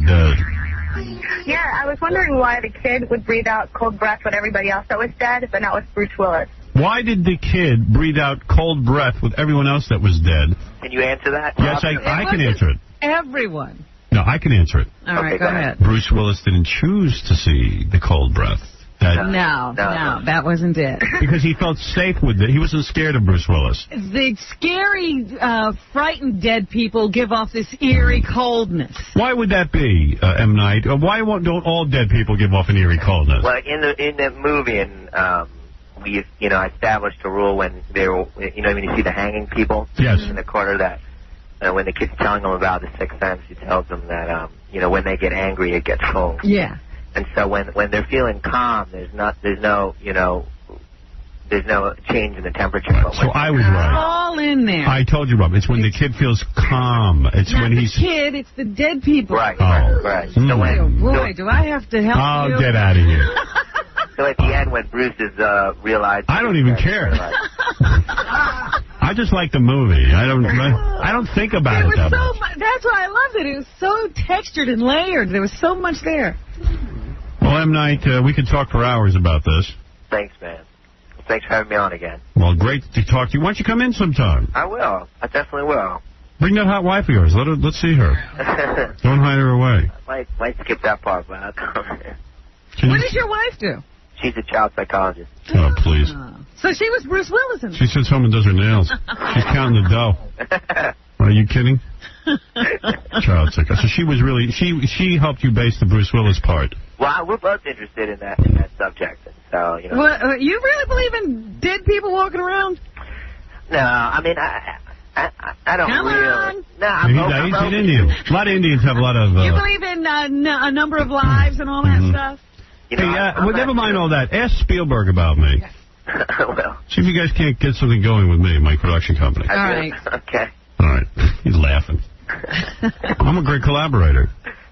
Definitely. All right. How about you being the new Indiana Jones? He won't put me in anything because he goes, oh, your persona is so strong. That's right. Like Bruce Willis. Nobody thought that was anybody but Bruce Willis.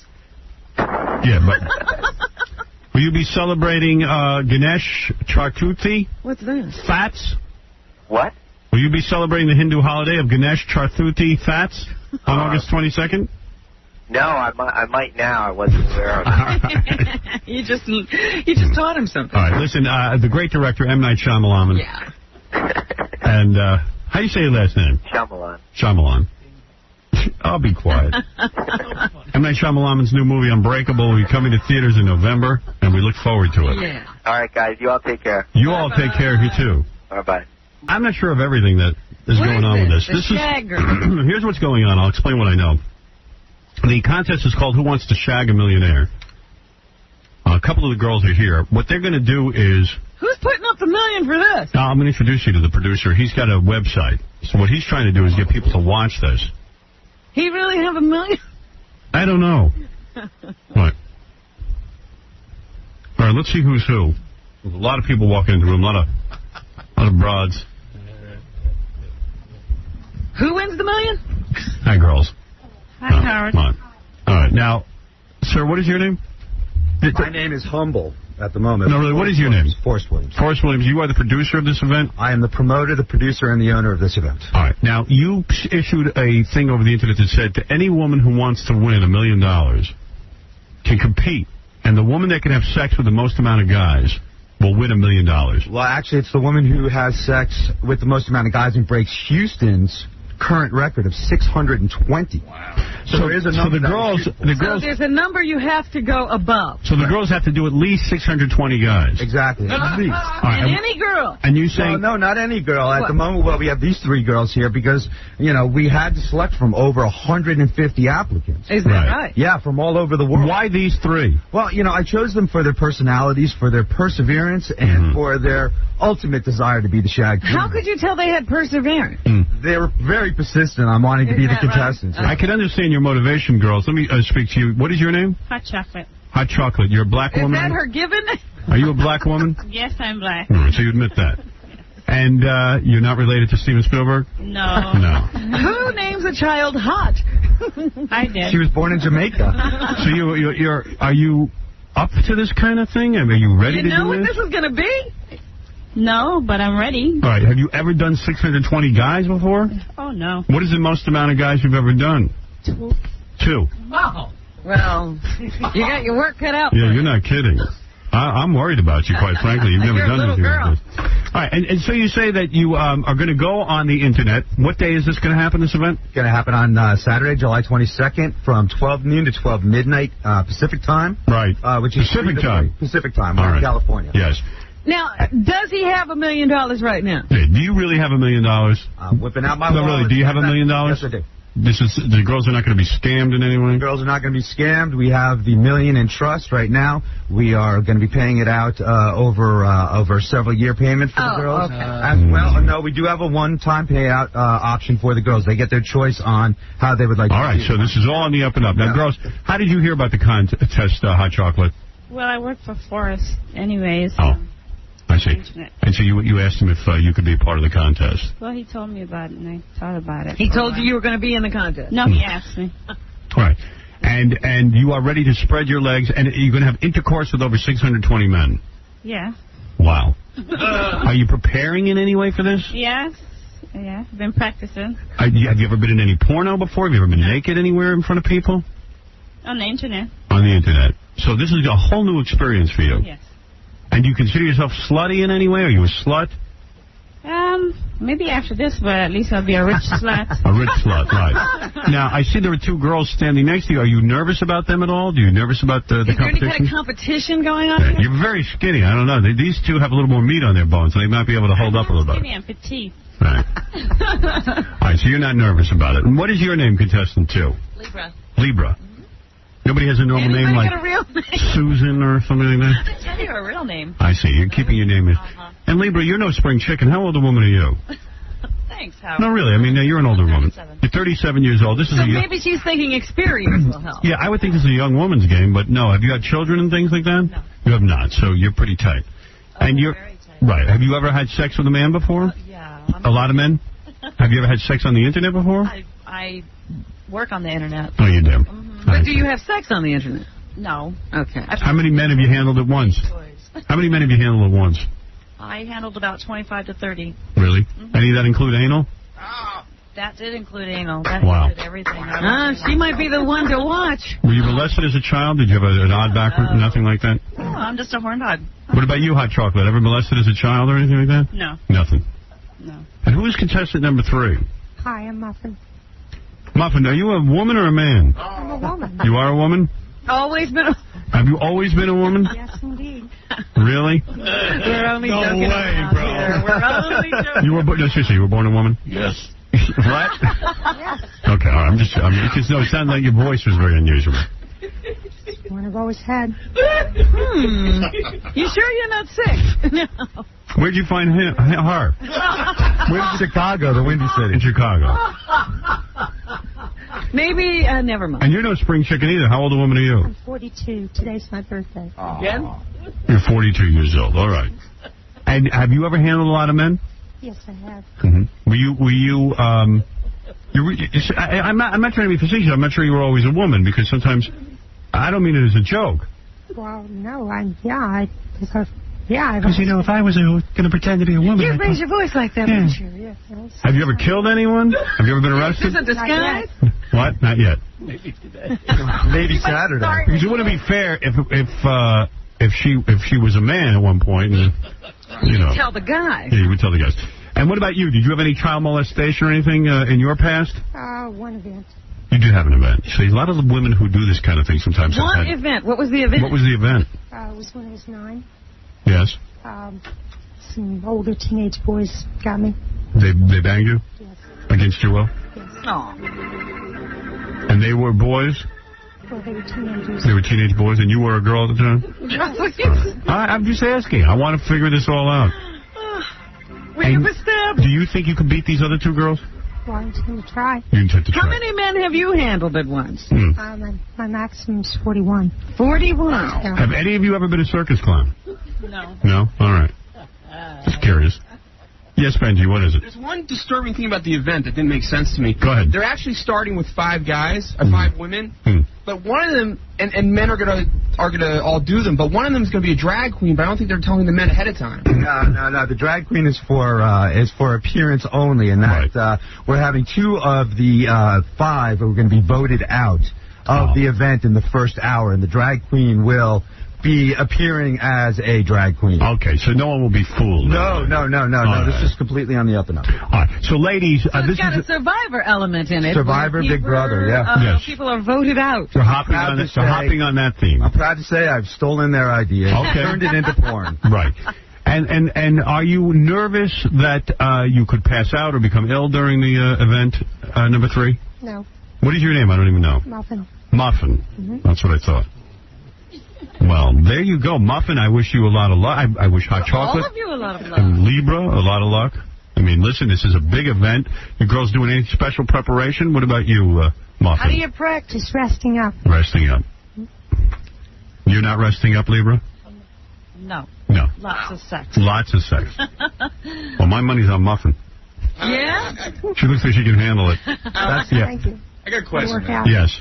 What are you doing? Well, it's 620 guys, you look like potato salad down there. Oh, my. This is ridiculous. Now, I got a weird call. I don't even understand why I got this call. Some woman called from an AIDS testing place. She said some of the women have been tested for AIDS and some of them haven't. Do you know about this? Are you involved? I'm assuming you're talking about Sharon Mitchell. Yeah. You want me to hear the message? I'll play it for you. Please. Where is that message? I lost it. Oh, here it is. I got it. Hey, listen to this. I got this. Hi, Gary. My name is I'm the administrator at the AIM Healthcare Foundation. We do all the HIV testing for the porn business. And I sent you a press release to let you know that we are officially not continuing services on the Shag to Be a Millionaire gangbang. We sent a phlebotomist up to San Francisco to draw blood, and we've tried to contact the girls. We've only gotten one blood test up there. We do use PCR DNA standards for the industry. We've used them on all the other gangbangs successfully. Well, it's 2 days before the event, and we've only taken one blood specimen. We've had a hard time having our doctor contact the ladies to talk to them. What is all this about? Do you know? Well, we fired Sharon yesterday, and I'm assuming that's what that's all about. I see. All right. Because she had been demanding money ahead of time. So everyone will be AIDS tested? Oh, yes. I don't know, Sharon. I won't get into your personal gripe. No, the girls are all tested. Right, and all the guys will be AIDS tested? All the guys will be tested. Okay. All the guys will be using condoms. I mean, this is a very safe event. This is going to be some of the safest sex that's going to happen in America Saturday night. Well, if you think about all the sex clubs in the country that are running around, people having swapping. Yeah, I never think about that. Robin, maybe you're such a beautiful woman. Let's talk to Sarah, who's on the phone. This is evidently a very big event. Wow. Howard. Yes. I think those girls are disgusting. And AIDS testing doesn't appear like in the first 6 months anyway, so they can still get AIDS. Mm-hmm. And I'm sorry. You know. Oh, and Howard, I'm going to a Metallica concert tonight. And that's my first concert ever. And my boyfriend says that we might get separated because we're on the floor. Do you think I'm going to get crushed or something? Well, hopefully. I really don't know. I really wouldn't know if you're going to get... I mean, if you're scared, then don't go. How old are you that you've never been to a concert? I'm 28. I'm 29. I'm going to be 29. You've never been to a concert. I've never been to one of those concerts because he's into like rock music. I'm not, but I like. Let me tell you something. It would be an honor to get crushed at a Metallica concert. It's a great band. We're better to go. Tom, you're on the air. Hey, Howard, how you doing? All right, man. Hey, these gangbangs are a scam. They're fake and they're phony. Houston didn't bang 620 guys. There was like a handful of guys. He's got a point. You know, true. I wonder about these. Go over and over and over again. Some guys go over and over again. Some guys they only use the hand or the. Will this all be intercourse? This will all be intercourse. This will all be till finish. This will be all till finish. All till finish. So if one guy takes an hour, if one guy takes an hour, that's an hour. The girl's out of luck. I mean, oh my God, girls! That's what makes it a contest. Girls, do you realize that? Yeah. No, I'm taking a guy every minute. If he doesn't finish in a minute, he can go back to the end of the line and come back. How does that score? How do the judges score that if she only just stays with the guy for a minute? It's not qualified. The guy has to finish. Did you realize that, Libra? I did. How do they qualify? Go back to the end of the line and start and come back. But do you realize? Well, they won't count him until. Sorry, what? I know he has to finish. Yes. But your strategy is let him go for a minute. If he doesn't finish, give me the next guy. But she doesn't get counted on that guy. How are you going to find all the guys to bang them? I've already got 1,500 contracts signed from these guys. You do? Well, the Bay Area is full of horny guys. We've contacted almost every fraternity on the West Coast. Wow. I mean, you talk about Road Trip the movie. This is the ultimate. Well, let me tell you, this is a lot of work, a lot of preparation going into this. Yeah, it's been huge. Because it's an internet event, we've had a short period of time because of scams on the internet to try and rip off. All right, so what you're saying is that this will be a true gangbang. In every Hot Chocolate, are you nervous about this? Did you realize that some of these guys could take an hour with you? Yeah, but my boyfriend takes 4. He does. But if a guy takes 4 hours... You won't... Well, an hour is nothing compared to 4. I'm sorry? An hour is nothing compared to 4 hours. Yeah, but you understand that there could be 600 or 700 guys at 4 hours apiece. Could be forever. A lot of these guys would be doing the girls a favor if they don't have sex for 2 or 3 days beforehand. Well, we'll have fluffers there. I mean, the guys aren't going to get up to these girls without being, properly If a guy has just had sex, it's going to take him an hour or 2. If a guy hasn't had sex in 3 days, it would take him a minute. Right, exactly. But they're also going to have oral with a bunch of different women prior to getting to the shag girls. Thank God. So that will at least, hopefully, move their time up. All right. Well, this is a big event. Now, will the girls be dealing with one guy at a time, or as many as they can handle? No, one guy at a time. This is not This is not a scam. This is not a porn gangbang scam, which every single you girls porn don't look company like has porno done. stars. No, they're all amateurs. Right. They're all amateurs, which is why we have such a huge male outcry for this, because they get to do the girl next door. Right. Jerry, the girl next door. Jerry, you're on the air. Hey, listen, I got a point here. I mean, this guy, he's got one of the girls that works for him, right? Right. It's a setup. She's the one that's going to win the $1 million, and, that's the whole You want to bet? I'll put money on that. Well, the point is your top of your head, first of all. And I'll put money on all three. What do you think, we're stupid and gullible? I think you're stupid and gullible, yeah. No, I think you think everybody else is. The listeners are Howard and not stupid. We're not going to fall for it. So you're an idiot. You're a scam artist. Is it set up ahead of time that hot chocolate will win? No. All these girls are contracted. A week ago to do this. What does he care who wins? I don't care who wins. Right. Libra, do you feel that in any way that you are disadvantaged? No. No. And what about you, Muffin? Do you feel that you're... No. How did they find out about the contest, Muffin and Libra? I saw it on the internet. You did? Saw it on the internet. Muffin, you have a very unusual voice, I must say. I know. Has anybody ever told you that before? Oh, absolutely. I see. As big as you are, you have this little tiny voice. Right. Yeah, I got a question. Yes. So if they're all going to finish, I mean, how are they going to know if they're all winning? Throw up from that. Casey, let me handle the interviewing, all right?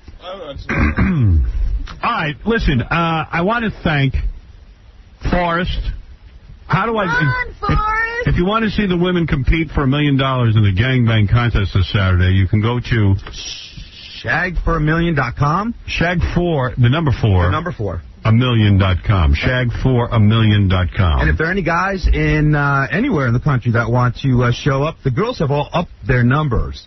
Libra's record, or her goal, is 700. Right. All right, and then the other girls are going to have to match that. Right now we have 1,500 guys, so now that the girls are anticipating a higher end, we need more guys, so please come and join us. And when you talk about filming an event like this, it must be difficult. Are we going to see all 3 girls at the same time? On the internet, you'll have the choice of being able to log on to any different window to see each girl in action. We also have other fetishes at the event. We've got a Roman orgy room. We have a cage sex matches going on. Right. You don't even have to leave home. No, it's at 99 cents a minute. 99 cents a minute. $99 for the whole event. Right. For all 12 hours.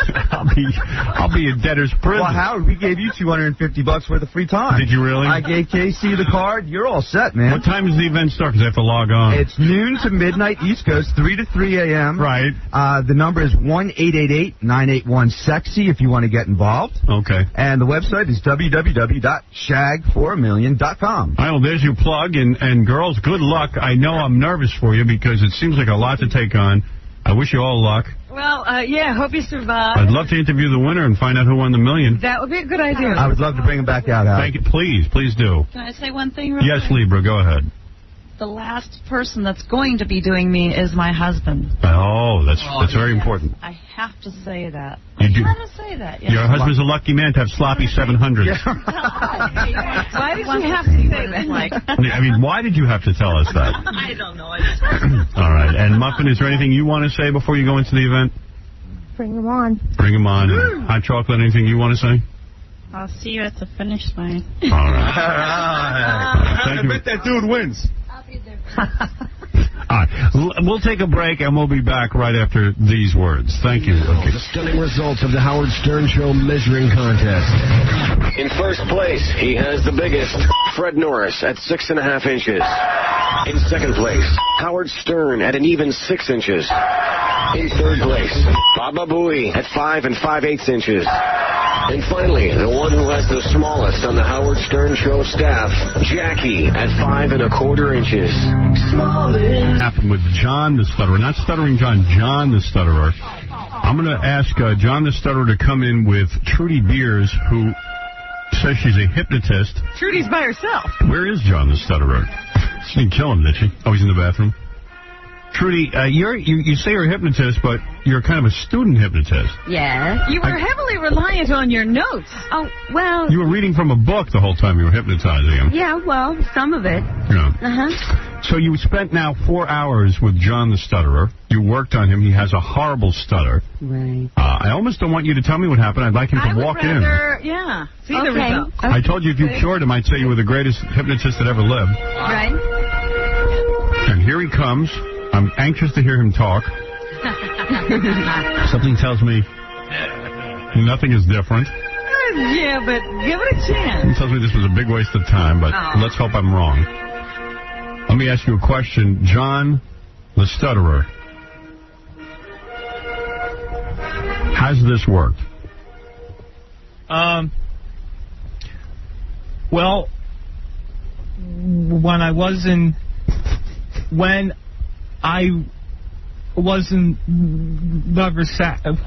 relaxed state, it worked okay. He was quite good, actually. Did anybody tape that? Yes. They got that on tape. Did you see any of that? I mean, I would like to see that. I'd like to hear you not stuttering. So, in other words, you do still stutter. Yeah. Can you do anything unusual? Can you talk Japanese now or anything like that? Cluck like a chicken? Can you cluck like a chicken?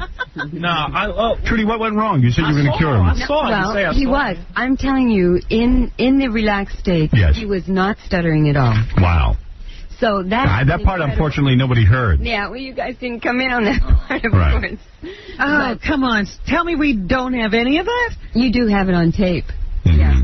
So. Well, I'd like to hear that. What did he say? The rain in Spain falls mainly on the plane? No. Can he stay in a completely hypnotized state for the rest of his life? So he doesn't... Or can you hypnotize him every day and just leave him out? Were you under John the Stutterer? Do you think? You were? Yeah.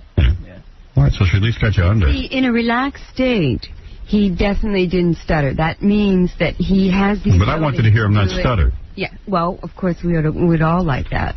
Can you put him back under? We could put him under... I think he has to go under several more times. I see. Because he has to completely agree to... John doesn't want to be cured. He just wants to spend more time with Trudy. Right. Right, yeah, right. You want to go out with her? Well... No, he's been with enough therapists, I think. Mm-hmm. I think that... There's no curing him. He is cured. Are you he is cured? Yes, he has. Let me see evidence of that. Speak a little bit. So say the rain in Spain falls mainly on the plane. Okay. The rain in Spain falls mainly on the plane. That wasn't bad. Much better. That's better, Howard. You got to say that. Wow. All right, I'll ask you a question, an impromptu question. Maybe it's because that was rehearsed. Yeah, probably. Yeah. No. I know you're a stutter. When is the last time you had sex with a woman? It was in February with the porn star, with the Annie Anderson. Oh, well. Uh-huh. Can you name 3 of the 5 senses? Yeah. Go ahead. Sight, touch, taste. It's not so bad. Yeah, maybe there is some improvement. Maybe improved. Yeah. He is. And this can work. And we will do it again. I already gave him my card. Really? I'll work with him again. Where are you going to work with him? In his place or yours? No, in my office. Oh, nice. Yeah. Because I Go can get your hopes imagine what up. his place looks like. Yeah, you don't want to go to his place.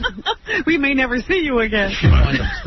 Any chance he could touch your cans if he goes over to your place? Yeah. No. Now, I noticed that were you laying on hands or doing anything? Yes, see. Well, It looked like you would have touched his wiener.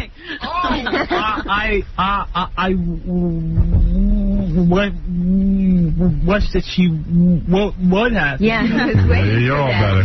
You're all cured. Well, he's better. So you see? That's great. Do you feel better? Well, Well, quite frankly, Howard. Yeah.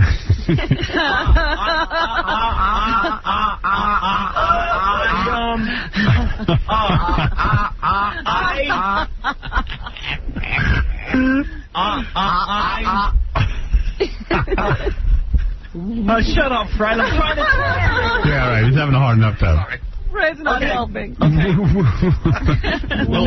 Shut up, Howard. All right. Okay. Yeah. Go ahead. Had everybody in the room, remember? Yeah.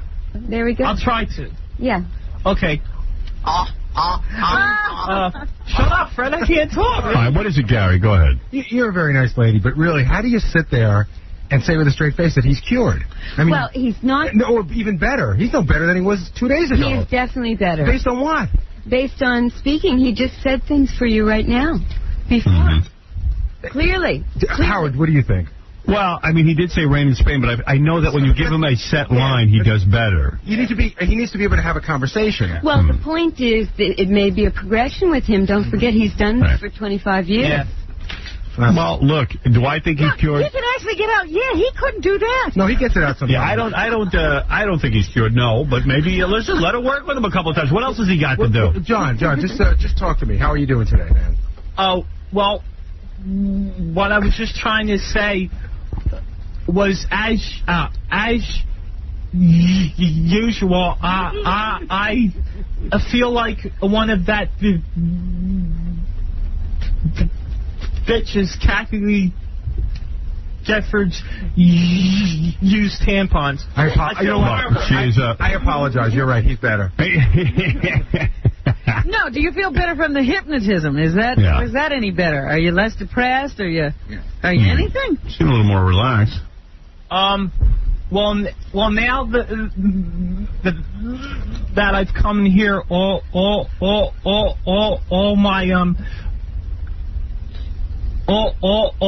my thoughts of low self-esteem have been drudged up again. Right. I think she made him worse. I think she made him worse. I think at one point they said she was trying to get him. Well, my interpretation was trying to get him to cry. She was telling him to let it all out. Remember, let it out. Right. Did he cry? No, he didn't. And that's he ain't gonna cry. He was like, he's a real man. Yeah, I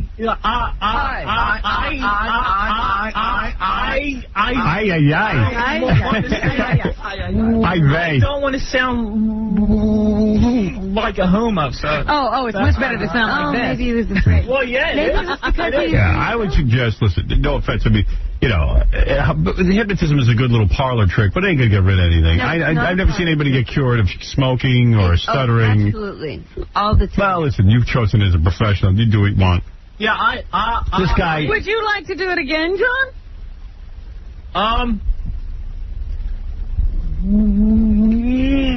Well, if I feel up for it, I'm. What does that mean? Well, do you want to do it or not? Yeah, I think it's like hair removal. It always grows back. No, I wouldn't want to waste. She's a very nice woman, and I wouldn't want to waste her time. I see. You don't feel it'll work. All right. Well, listen, Trudy Beers, you tried. Yeah.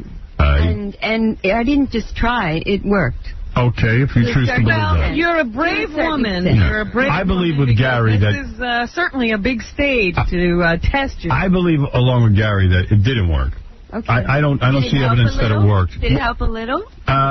I don't think so. He sounds pretty bad. I think that he sounds the same, and he maybe feels a little bit better about himself today than he did yesterday. Yeah, what is it, Doug? We have some tape cued. It's just got to be pulled up. Scott's going to pull it up. All right, this is him talking. You're saying he's better under hypnosis? All right, let me hear that. Let's that would hear give me. Okay. All right, how do I bring this up? Good. Come to Fred's floor. All right, Fred, you pull it up. Of those negative emotions. I now let go of those negative emotions. Wow. And I feel those negative emotions leave my body now. And I feel those negative emotions leave my body now. Wow. I become lighter and lighter. I become lighter and lighter. I now bring forth forgiveness. I now bring forth forgiveness. Kindness. Kindness. Happiness. That's pretty damn good. Isn't it? Health. Is that because you're repeating? Prosperity. No. Maybe inner peace. Can you do this now? Unconditional self-love. That's pretty good. Listen. And total conditional self-love. and self-acceptance in my life. And self-acceptance in my life. I got to admit, he's doing pretty good there. I now bring to me all that I need to be. And all that I'm Sounds like an Army commercial. And all that I'm capable of being. I make the light within me shine. I make the light within me shine. Brighter and brighter. Brighter and brighter. I am grateful for my life. I am grateful for my life. I love me. I love me. I love and approve of myself. You love you.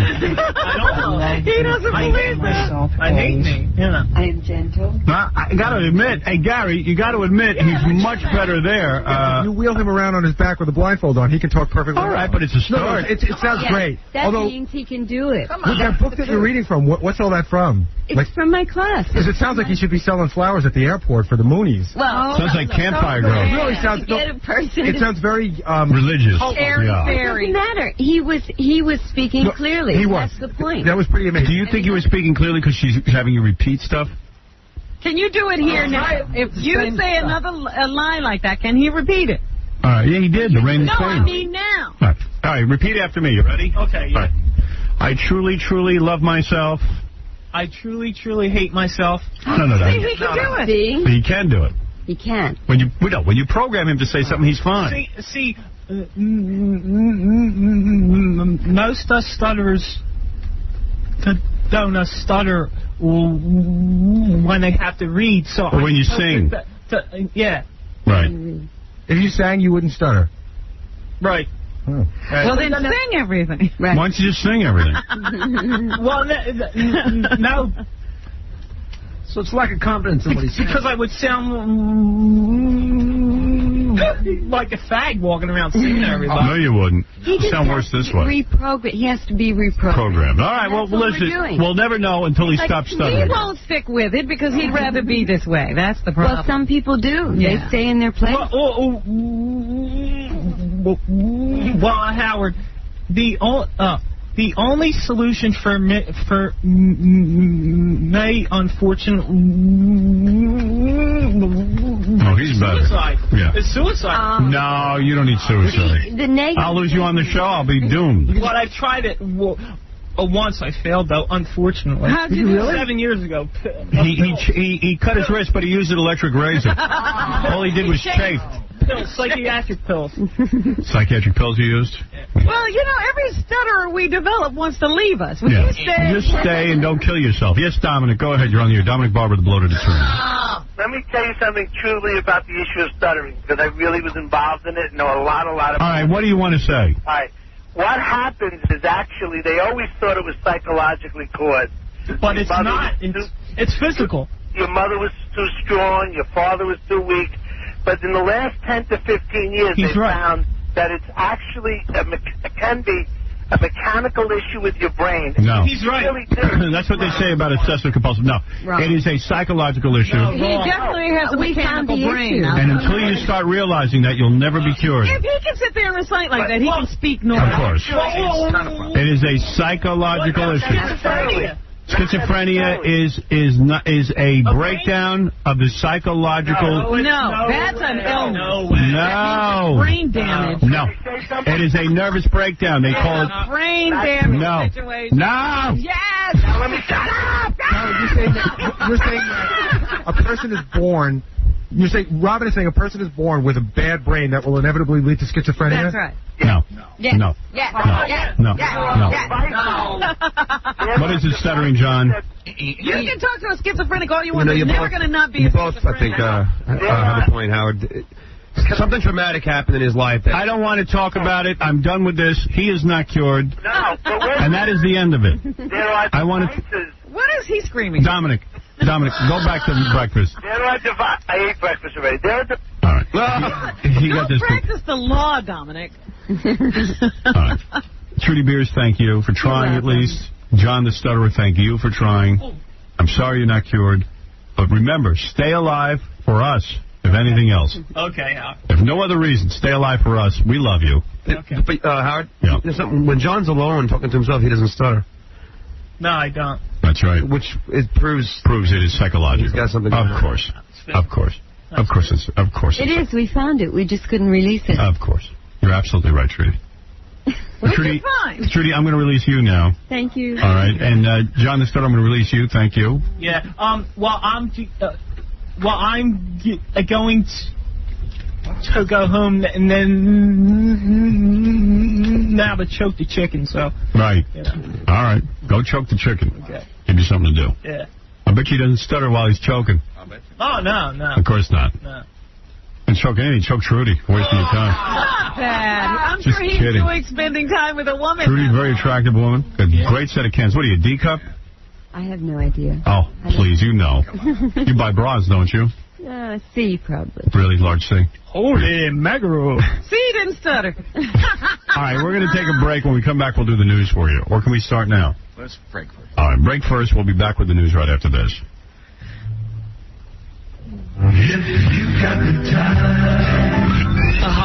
No, my brother Malik. Yeah, okay. I got an announcement to make. I was watching Son of the Beach the other night. About 2 years ago. I was watching Baywatch, and I pleasured myself to Pamela Anderson. Yes. I clocked it. It took 36 seconds for me to get done. Right. All right? And I was watching Son of the Beach the other night. No joke, man. I was watching Lila. Lila Arcieri? Hello? Lila Arcieri? Yeah, Jamaica. Jamaica St. Croix? Yes. 24 seconds. Wow. No joke. So what are you saying? I don't know, man. I think you're saying Jamaica St. Croix is more attractive to you than Pam Anderson. That's, I'm not a brown sugar guy either. Right. I'm really not. And, a beautiful girl. I didn't believe it. Next week, the entire cast of Son of the Beach is stopping by. They're having, we're having new episodes in August, so they're all coming in. Yep. Cool. All right, thank you. Thanks. And a lot of funny episodes. Alan Thicke is in one of the episodes. Alan Thicke. He plays Captain Buck Antonil, who, actually his name is Captain Antonil. And he tries to kill people. It's great. You got to see it. And I also see that Mark Hamill is in one of the episodes. Luke Skywalker? Luke Skywalker. He plays the Divine Rod. He's a cult leader who tries to have sex with chicks on the internet. Oh, my. And the gang busts up that whole thing. There's a great episode where Lila, Jamaica St. Croix, falls in love with the African prince. He's in town for the Chi-Negro Accords. Whatever that is. It's the Chinese and the Negroes. Negro? Yeah, are having an accord. Negro. Because a lot of the Korean delis have been invaded. It's a whole story. I can't go into it. Chi-Negro. And there's a whole bunch of other people. So they'll be in next week if you're a fan of the show. And they'll have more details on when the new episodes happen. Yeah, Teddy, go ahead quickly. We have to get the news. Yeah, hi. This is Teddy, Howard. How are you? Yes. I'm your sort of reporter on the actors' strike. You know, a lot of people don't realize that there's still a strike It's going on. one of the quietest strikes. My AFTRA and SAG brothers are striking. I don't see any picket lines. Nobody knows where to picket. There are picket lines. But I don't see them. No, they try not to. From time to time, they pick select places. You're right. No one is talking about it because I guess we're on strike against the people who buy time on all these outlets. And it's sad that they haven't spoken in 5 weeks. Teddy, what can I do for you? Well, what you can do for me is just, what I want to say is what we need is dialogue. That's what we're not going to get anywhere. All right. And finally, before we start the news, Dara, you're on the air. Dara. Hi, Howard. How you doing? Yes, honey. Listen, I still want you to come to Nobu with me. Oh, this is you? This is the girl who's having the party? You're Yes, listen, this is my dream, Howard. I want to toast my first legal glass of sake with Howard Stern. Yeah, she's some 21-year-old. I think she's trying to pick me up. No, listen, and even that girl who you had on the show the other day, that psychic who was... Honey, why do I have to go to Nobu with you? Because Nobu has, the best sushi... Yeah, no, but why do you want me to go there with you? Well, I understand why she does, but I don't understand why she thinks you would. Yeah, what is in it for me? You don't even want... What do you want me to do, sit there and entertain you? No, I just want to have, you know, even just a drink, just one drink. Why? Why would he make the trip for you? Why do you want to have a drink with me? Because you're a fan of the show? I'm a very big fan of the show. Or anybody from there. It would just be so much fun. It's such a great place to go for everybody. Well, if you come in here and get completely naked. Completely naked. How about, like, bikini? Can I play Turkish Millionaire or something and win you for, you know... No. Will you give me oral under the table? Yeah. Oral under the table in the restaurant? Okay, get lost. She's bugging me. She won't give up. If you got money, why don't you just hire a clown for your party? That's all I am, is an expensive clown. Robin, what's in the news? This is one of the most bizarre stories I have ever heard. Comes from the San Francisco Chronicle, Howard. Closing out an unusual criminal case, an Antioch woman and her son, both charged with incest, pleaded no contest yesterday to child endangerment charges as part of an agreement with the Contra Costa County judge and prosecutors. This mother and son were sleeping together, and they produced a baby. Yeah. Now, he has several other siblings that were living in the home. And this came to the attention of authorities when one of the kids, I think she was about 10 years old, the 10-year-old daughter of this woman, I guess, went to school and told her teacher about her mother and her brother sleeping together. Woohoo! And at that point, they invaded the house, took all the kids, and locked these two up. And they have been ordered by the court to stay away from each other. The woman is 44 and her son is 24. They are being allowed visitation rights with the kids as they try to work out the custody situation. So I guess the brother gets to visit his siblings and his son or daughter, whatever they had, and the mother gets to visit her children who